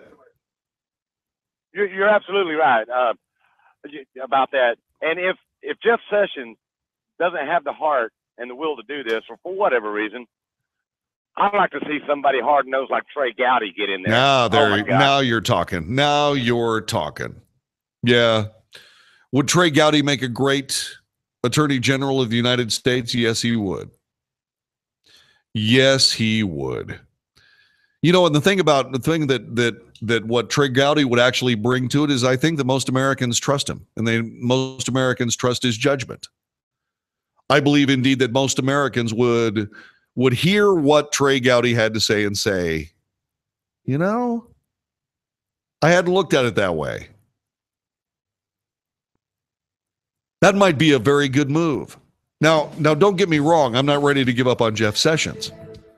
But Jeff has got to start moving forward. He's got to start moving forward and saying, hey, you know what? These people do not deserve to have all of these double standard privileges that they have been enjoying over the years. The American people deserve answers. They deserve answers on that server.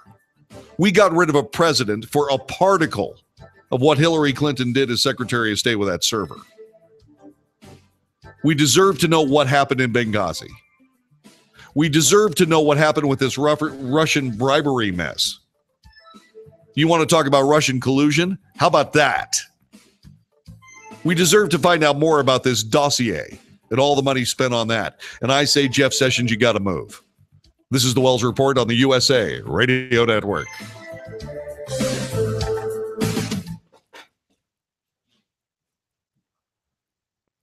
How about me for Attorney General?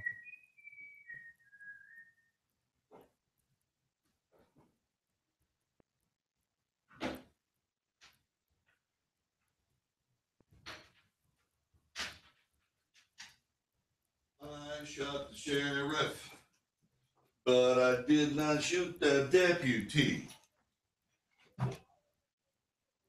Pardon? Who am I what? Hold on. Who am I speaking with? Yes.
Hello, John David West. This is Fred.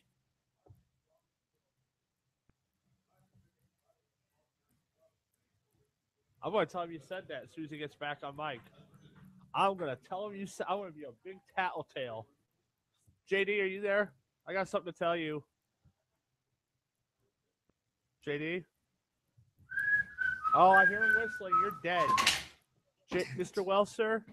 Mr. Wells, sir? What?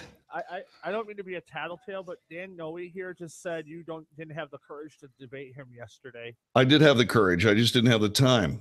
He also said you were scared. What else did he say, Mike? Scared. So funny. He's just having fun now. Dan likes you. No. I like him too. What was that, Dan? He also says stop wearing Fred's thongs. I don't know what that I don't know. I don't wear Fred's thongs. Never have. Never will.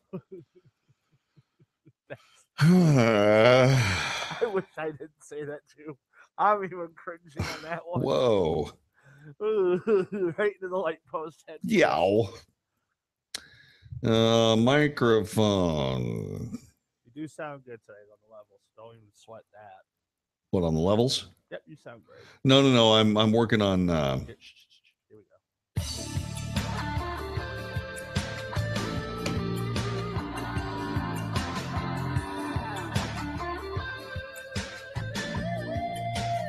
I just had to sneeze. You're listening to the Wells Report on Friday afternoon.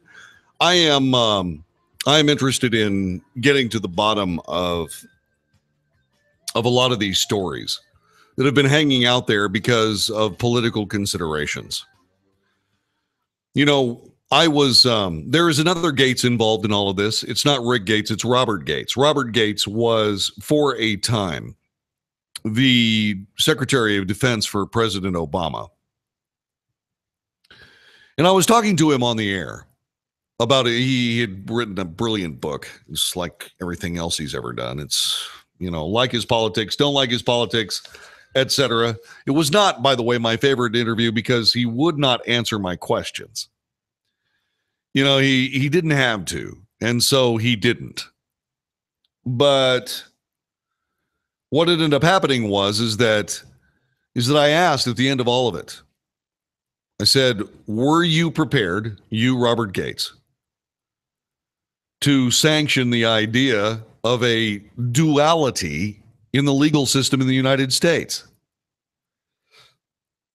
A system of legal prosecution and legality for the uber rich or the political elite.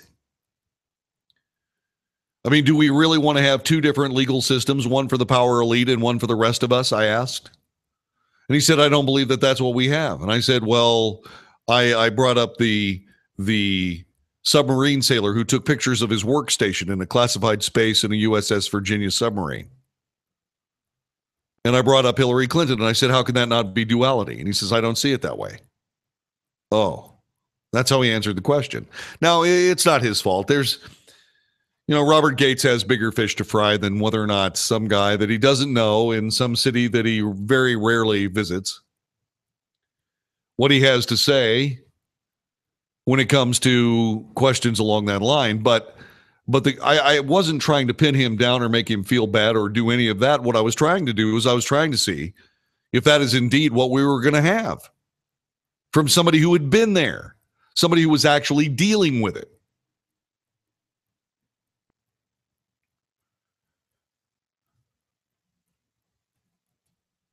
Because indeed, the United States deserves better than to have the Clintons run through their lives willy-nilly, breaking as many federal laws as they feel necessary at the time, and getting away with it over and over and over again.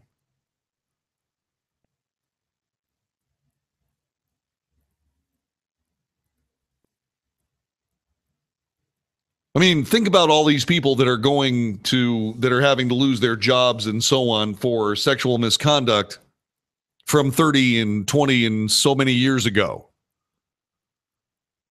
I keep coming back to Bill Clinton.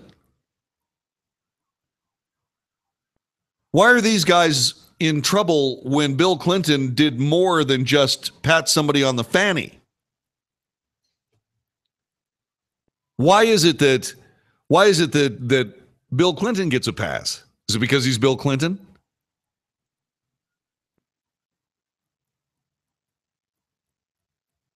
Why does Hillary get a pass? Why does Hillary Clinton get a pass in all of this? What would have happened? What would have happened if it had come out that, say, for example, I don't know, let's see, Colin Powell had argued about whether or not people that were being dispatched to rescue Christopher Stevens, the ambassador to Libya, from a mob. What would they say about Colin Powell if they argued for 5 hours as to whether they should be in uniform or not? And actually had them change clothes 4 times. What would the mainstream media, what would they have said about Condoleezza Rice if she had done the same thing?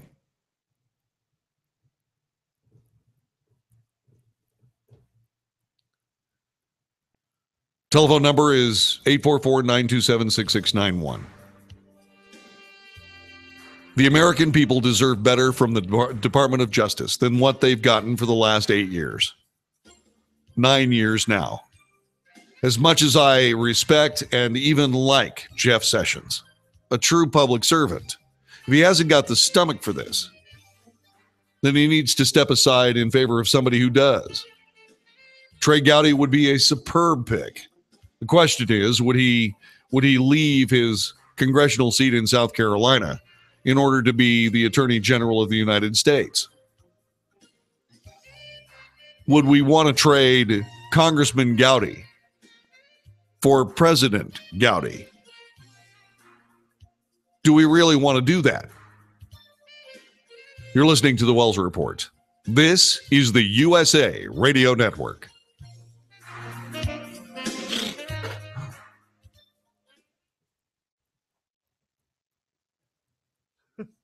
Hey, you're clear.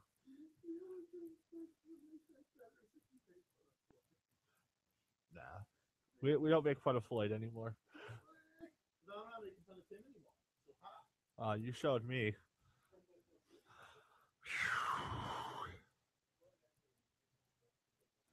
Yeah.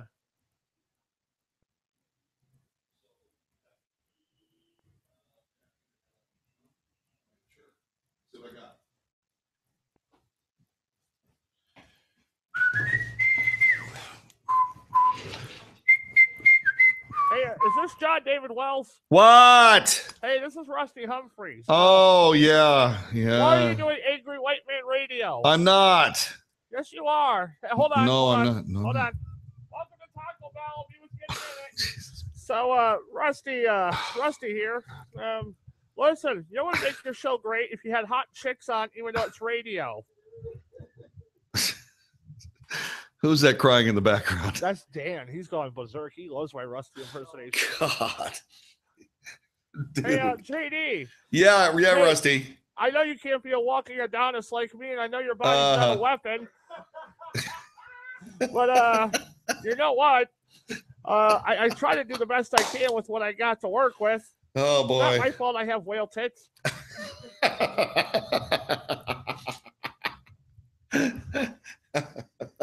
Why are you laughing? I don't know. Yeah, exactly. Thank you, Mike Hawkins. First time I'll ever acknowledge you. Oh, my boy. show is like TMZ for the radio. Yeah, it's great. We talk like about the Kardashians. I know the Kardashians. I took a selfie with them one time, and they all have restraining orders against me since then. Hang on a minute. Don't go anywhere. I'll be right back.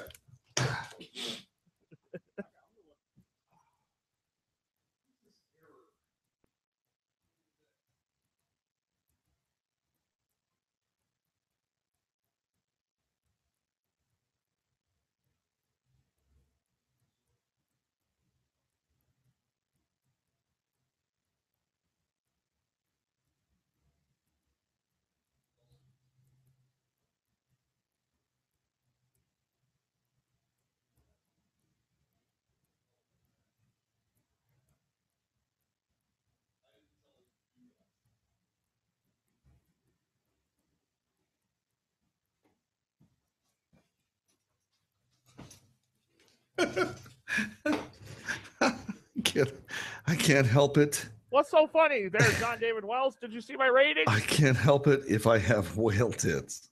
You like that, Mike? Jesus. Dude. Hey, you know what? I don't go to a hotel for a romantic night. I just go to the aquarium at SeaWorld.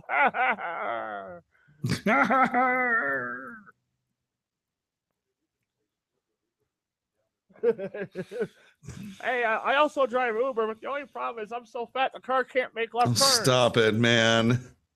Stop it. Oh, hey, I had Stacey Dash in here. It was great fun having a relevant celebrity from 25 years ago on. She came out here to see me, be with me, because I am the end all of being men. I don't know what I just said. All right, coming next on Trending Today USA. Well, I haven't been able to see below my belt line since the 80s. Come on.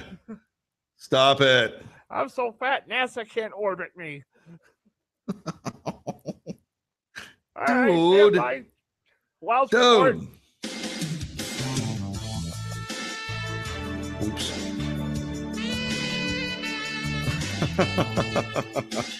Yeah, you can tell people are losing their mind. They're losing their mind in the studios in Phoenix, Arizona. You know, it's been too hot for too long, and before you know it, people are beginning to lose it there. Our telephone number is 844-927-6691. On most of these same USA radio stations, there is a superb human being on the air. He is my friend. He is my colleague, and I truly enjoy working with him. His name is Ernie Brown. Ernie Brown and Angie Austin do Daybreak USA every single morning on the USA Radio Network. And I was really kind of surprised at Ernie because Ernie was very much upset with President Trump for tweeting.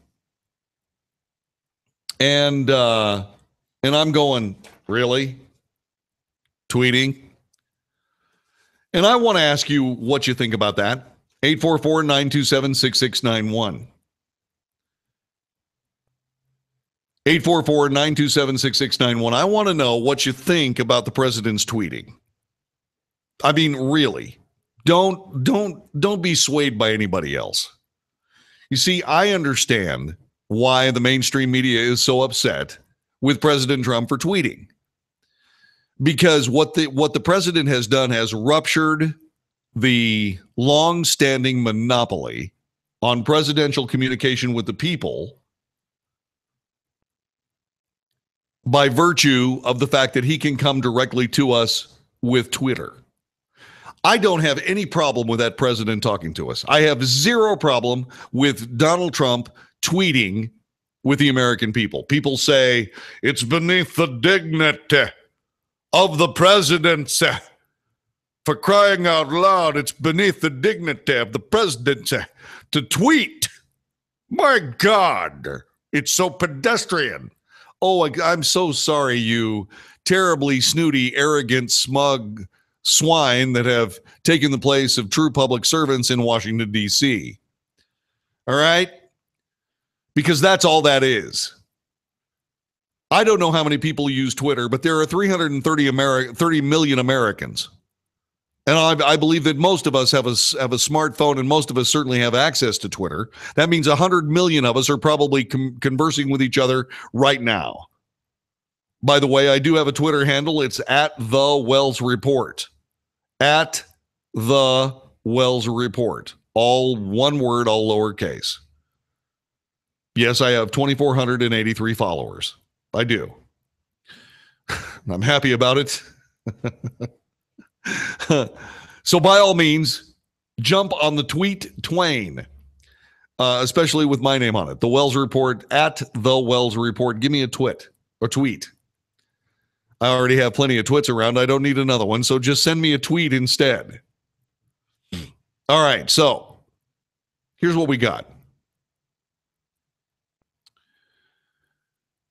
We have the Donald tweeting the people.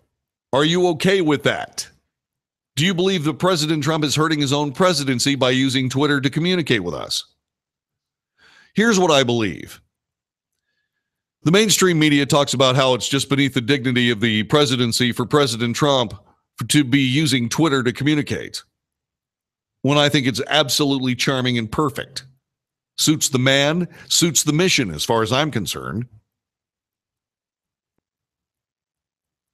So all that being said, how about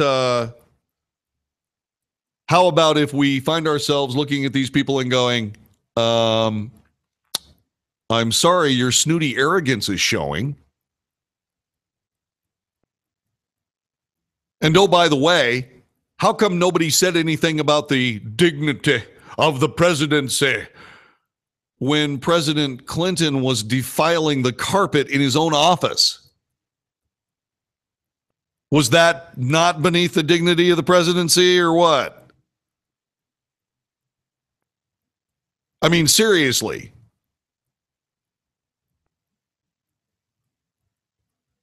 Speaking of twits, I mean, seriously, Mr. President? A 20-year-old intern, huh? Yeah, great. Nice going. I mean, which is worse? The president tweeting or the president... Can't say it. Just can't. If you want to know what I was going to say, send me a private tweet message and I'll tweet me privately and I'll show you what I was going to say. Yeah, it was funny, but I'm not going to share it because it would be beneath the dignity and of the Wells report. Sure it would. Uh-huh. Yeah, right, John. Yeah. And in the background, my wife is yelling, don't listen to him. He's a DJ. Anyway. So all this being said, I like the president tweeting. I like what he says. I follow him. I pay attention to him. I mean, I think the presidency is doing us, I think the president is doing us a great favor by communicating with us directly.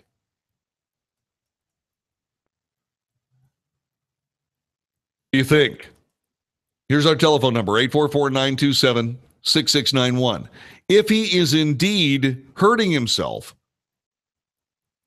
how? Let me give you the last few tweets that the president has tweeted today, 5 hours ago. The decision on Sergeant Bergdahl is a complete and total disgrace to our country and to our military. What's wrong with him saying that? He then tweets out jobs, jobs, jobs, and does a graphic from Fox Business News that says the October jobs report is out with 261,000 new jobs. How about this one? The rigged Dem primary, one of the biggest political stories in years, got zero coverage on fake news network TV last night. Disgraceful. And yes, we covered it on the Wells Report. Yeah, we did. We covered that story, but the mainstream media did not. So people looking at their radio and saying, who is this guy that says he's a journalist? Who is this guy that says he's doing the news every day on something called the Wells Report? Isn't that about flat footballs? No, it's about the people and the issues and the news of the day, the most important stuff happening in America every single day. That's what this show's for. And we broadcast that story yesterday, but the mainstream media won't. Why? Because they're not as good as we are. That's why. Because they're not as committed to journalism as we are. That's why. I don't have any problem with you whatsoever listening to somebody else or going home and watching the network news. But just remember, when you want the real story, you come here. The USA Radio Network and a little show called The Wells Report.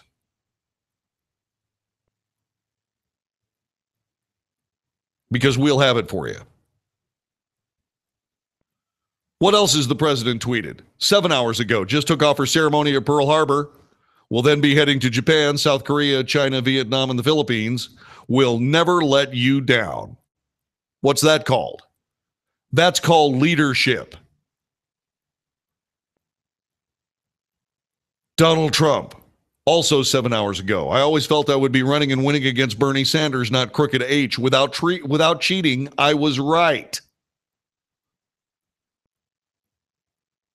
And so on, and so on, and so on. This president's not hurting himself with tweets. Not in my opinion. Now, that doesn't mean, of course, you have to agree. Let me get to Candace in Rockford, Illinois. Candace, thanks for joining us. Welcome to the Wells Report. Thanks, JD. I kind of think of him, Harry Truman was before my time, but he was a very plain-spoken person, and I take President Trump's tweets in that same vein. He's a plain-spoken person, but you asked, does this get him into trouble, or it was something along that line, and I have heard that President Trump, on the day that Bo Bergdahl pleaded guilty, that he made a comment, and now the defense for Bergdahl is saying they want a retrial because President Trump affected that outcome. So I think sometimes President Trump is just a little bit too much President Trump, and he kind of needs to follow, the law. Here's what I think. It's not against the law, as far as I know, for the president to make that kind of statement. And I don't think, and I think that if you're a defense attorney, you're going to grasp at whatever straws you can when your client is clearly guilty. I think that's all that is. I think it's just rhetoric. I'd bring it up. Why not?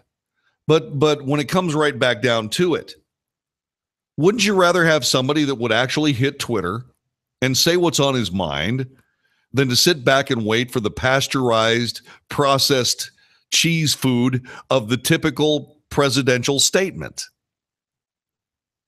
Absolutely. And I also think that the fact that he tweets is kind of like, it's like the new way of communicating, going right to we the people. And I think that's how he got elected, is being a person of the people. And I don't like everything he does, but I like his tweeting. It doesn't bother me. It doesn't bother me either. And I think, oh, by the way, just between you and me, let's just put this out on the table. The simple case of the matter is, if he wasn't tweeting, they'd be complaining about something else he does.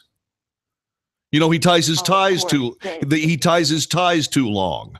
He doesn't ever button his jacket. The endless garbage about his hair, on and on and on. They would find something else. I'm sure of it. So, I thank you, Candace. I appreciate your call. 844-927-6691.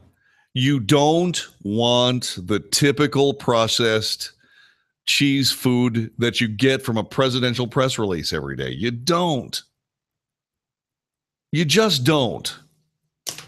This was all brought up because an employee last night around 7 o'clock, President Trump's verified @real Donald Trump account briefly went offline. Somebody at Twitter just couldn't stand it anymore. Somebody at Twitter just decided, I'm going to take the president off the air. You know what I think? I think the First Amendment of the Constitution covers the president on Twitter. That's what I think. I think it's high time that we have more people. I want governors to tell us what they actually think. I want governors to do that. I want people to be people. I do not think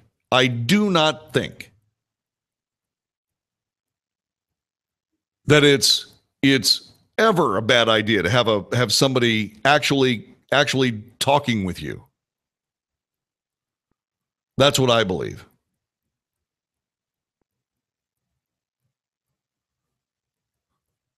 I truly, truly want to see more of this.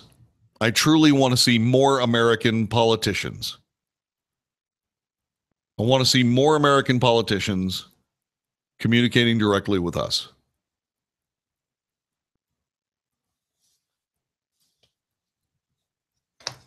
People say the president shoots himself in the foot because what ends up happening is that he'll say something on Twitter that gives the mainstream media an excuse to report his Twitter instead of the actual story.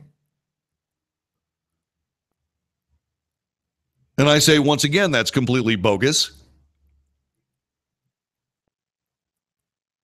And here's proof. The proof on that is that what has the mainstream media been covering for the last 2 weeks? 30-year-old stories of females being patted on the butt.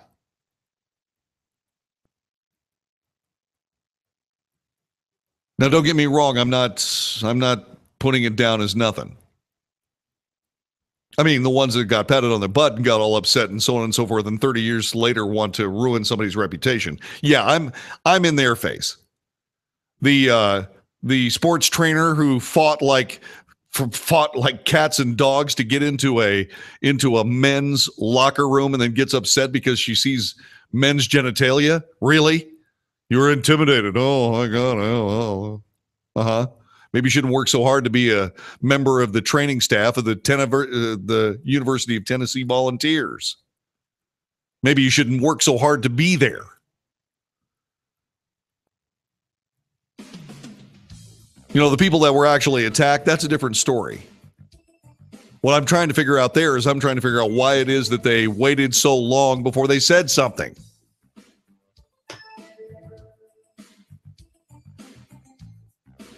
But anyway, the point of the matter is quite simple and quite straightforward. The president is going to get wiped off the front page every chance he does. When he's done something good, every chance the mainstream media can pull off. They're going to do that every single time. Even if it takes going back 30 years to find a sexual harassment story that they conveniently ignore a former president being right in the middle of. So no thanks. I'm not worried about the president and his tweeting. I think that's very nice. I think it's very good, and I think we ought to have more of it. You're listening to the Wells Report. Back in a minute. Hey, Ray, you're clear. It's President Kennedy. I had the best lineup abroad, so when I was in the White House. No, the president of the United States, John Fitzgerald Kennedy. Yes, it's JFK's ghost. John, why do you have my name? I actually brought distinction and class to the name. You, not so much. Hang on a minute. Stand by. Stop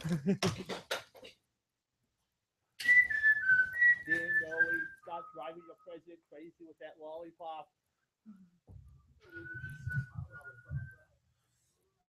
What fit yet? It is brown. Wow. Go ahead.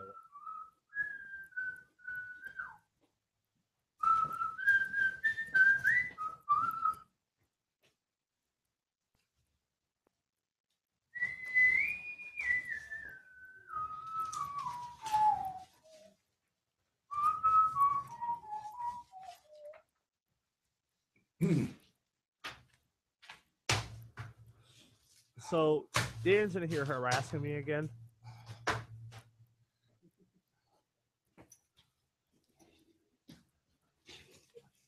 I'm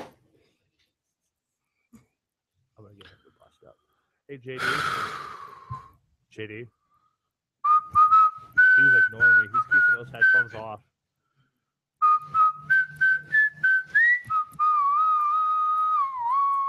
Hey, whistle. Hey, Whistles McGillicuddy.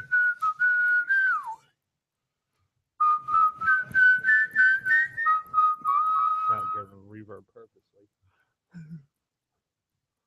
JD. Yo. No. Hey, yeah. How about a U-87? But an RCA U-87, that's pretty old too. Oh, okay.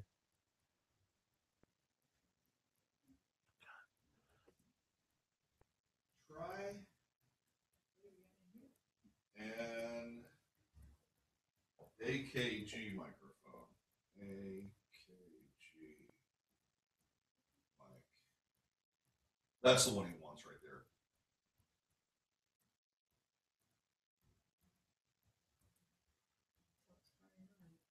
Well.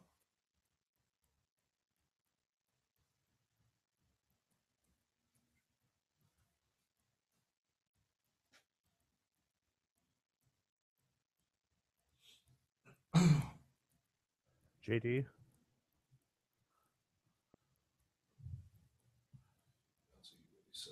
wants what you want. He's doing so. You want this one. You want an AKG. JD, get see, ready. We're about a minute out. This is a great start. All right. Well, it'll be Chris and Friends. You want to do the last segment with me, Dan? Since he's ignoring me? Sure, why not? No, I know he's doing so. AKG microphone search. Next couple of weeks, I'll show you the little small ins and outs. I'll probably be here to get you started. So I would not just expect you to nail it. You want. There you go. You want. Not that one. And I'll be at Not home. that one. I just don't want to come in. You'll have my number. I'll even forward the phones to you. So if something happens, I'll get the call. Well, that's actually actually not. That wouldn't look so terrible. See, I'm thinking about one of the square ones. Headphones on. You got to have a 45. Yeah, thanks. Yeah. Yeah, you got to have.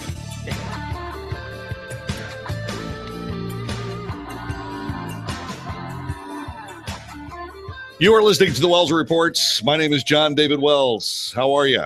Are you going to have a wonderful weekend? I hope you do. I want you to be very, very careful this weekend. I want you to enjoy a wonderful weekend. Get a lot of rest. Okay, real important that you get to the point where that you can get some rest this weekend. Let me let's see. Wikipedia. I'm looking for something here. I'm looking for some information on Amazon.com. Here we go. Amazon.com. Amazon.com doesn't actually exist anywhere. It is an electronic commerce and cloud computing company based in Seattle, Washington. Jeff Bezos, that Jeff Bezos, founded the company July 5th, 1994.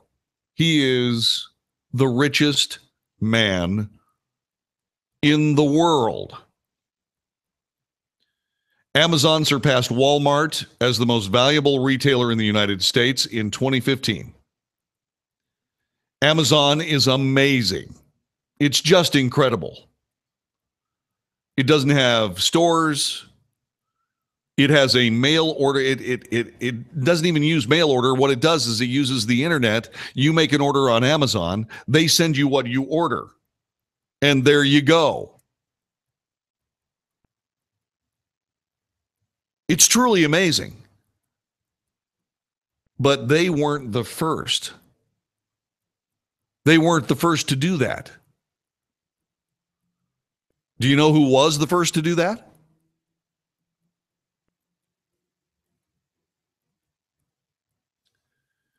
It was Sears. Going back deep into the 19th century, Sears, Roebuck and Company was the first Amazon. They didn't have stores either. They put out a catalog. They had an item number. They had a form. You filled out the item number. You filled out the form. You sent your money and you got your product. Sears. Every year they used to come out with something called the Wish Book. The Wish Book was an entire catalog filled with toys. There was nothing better than to sit down with the Sears, Roebuck and Company Wish Book and think about what it would be like to have the toys inside there. They were great toys. Great toys.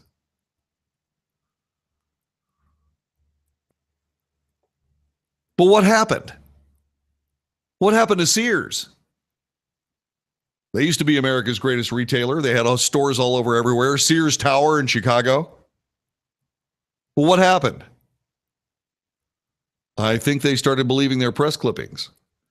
They used to make fun of Kmart and their blue light special and their silliness. And Kmart was one of the biggest retailers, if not the biggest retailer in America at one point. And then Walmart came and blew everybody away. And then Amazon came and blew Walmart away. But at the beginning of all of it was the Sears catalog. How did the Sears catalog not get immediately morphed into the internet? How come Sears hasn't corrected that mistake? What are they waiting for? The reason I ask is because they're closing another 60 plus Sears Kmart stores. Nordstrom may go the way of all things. Macy's is on its last legs. But why? I'll tell you why. Because people take their eyes off the ball, and that's always a bad thing. The executive producer of the Wells Report is the Philip Brown. Studio coordinator is Chris Campbell. I'm John David Wells. Have a great weekend. See you Monday for another edition of the Wells Report. Great show as always. Wish I could do the job that you do. Why, thank you there, buddy boy. I really appreciate it. Hey, one story you forgot to mention before I let you go. Yes, Montgomery sir. Ward. Oh, yeah, I forgot Montgomery Ward. We never shopped there. Oh, okay. No, I didn't know. It was Yeah. what I was throwing out there. Yep. Service merchandise. Another Yeah, one. there's another one. Sure. Yeah. All right. Sure. Have a good weekend. I will talk to you Monday afternoon. All right, my friend. Great job this week. Thank you, brother. You too. Good job. Very impressed. I know how to do this. It's almost been 21 years. I think I got the hang of it now. Have a good weekend, Jay. You too, man. Take care. All right. Bye-bye. Bye-bye.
That's an AKG what?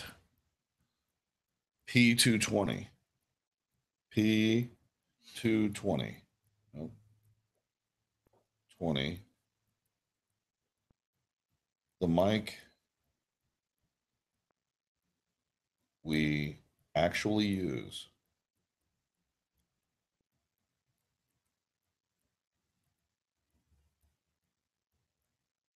okay.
Any of you guys want to talk? I'm sorry. Yeah, we were having a serious conversation. It was station business stuff. I turned off the microphone because I just had to. But anyway, you want to talk? Anybody? Just go ahead and type something in, and I will answer questions. I've got to do something about the camera shot so you guys can see out the window. And that's what I'm working on right there. Got to clean up here, wait for my phone to work because I got to make some phone calls. But how do you like my new digs? Isn't that kind of cool? I could show you the sites, I guess. Let me do that. Let me show you the sites. Okay.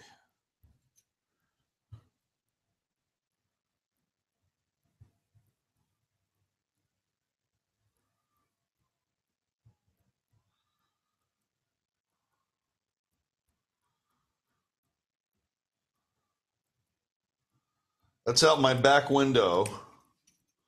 Or that's out. Yeah, okay. So that's out my back window. This is out my other back window. And that's more of a look kind of toward Addison and Plano and stuff like that, right? But it's kind of cool. It's a nice office building. We're happy with it. We're pleased. And my microphone and my camera and everything. Okay. Anyway, so there you go. Let's see. What else? Anybody asking me anything? I didn't get sacked. I didn't look very happy. No, I was serious. I got serious business to do. It's nothing. No, I'm good. No, I'm good. No, this is good. That woman that I was talking to is my boss, and she is she's a great person. She's just great, and she's really turning into an ally of mine. And we were talking about. I'm serious about where we have to go here.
Okay, nice broadcast. Yeah, it's not bad.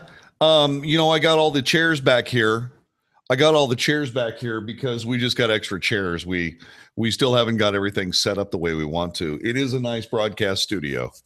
But we got some cleanup. We got dangling wires we got to fix. And what else? We got dangling wires. We got we're not using the exact equipment we want to use. This table is not exactly what we want to use. But it'll be okay. It'll be okay. We got more television equipment, so we'll have more than just one shot. Hopefully I'll be able to switch a little bit so that you get something interesting. Yeah, the sound quality is just a little better, wouldn't you say? So that was good. Yeah. All right.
Jeez.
Check 1 2 1 2 1 2 1 2.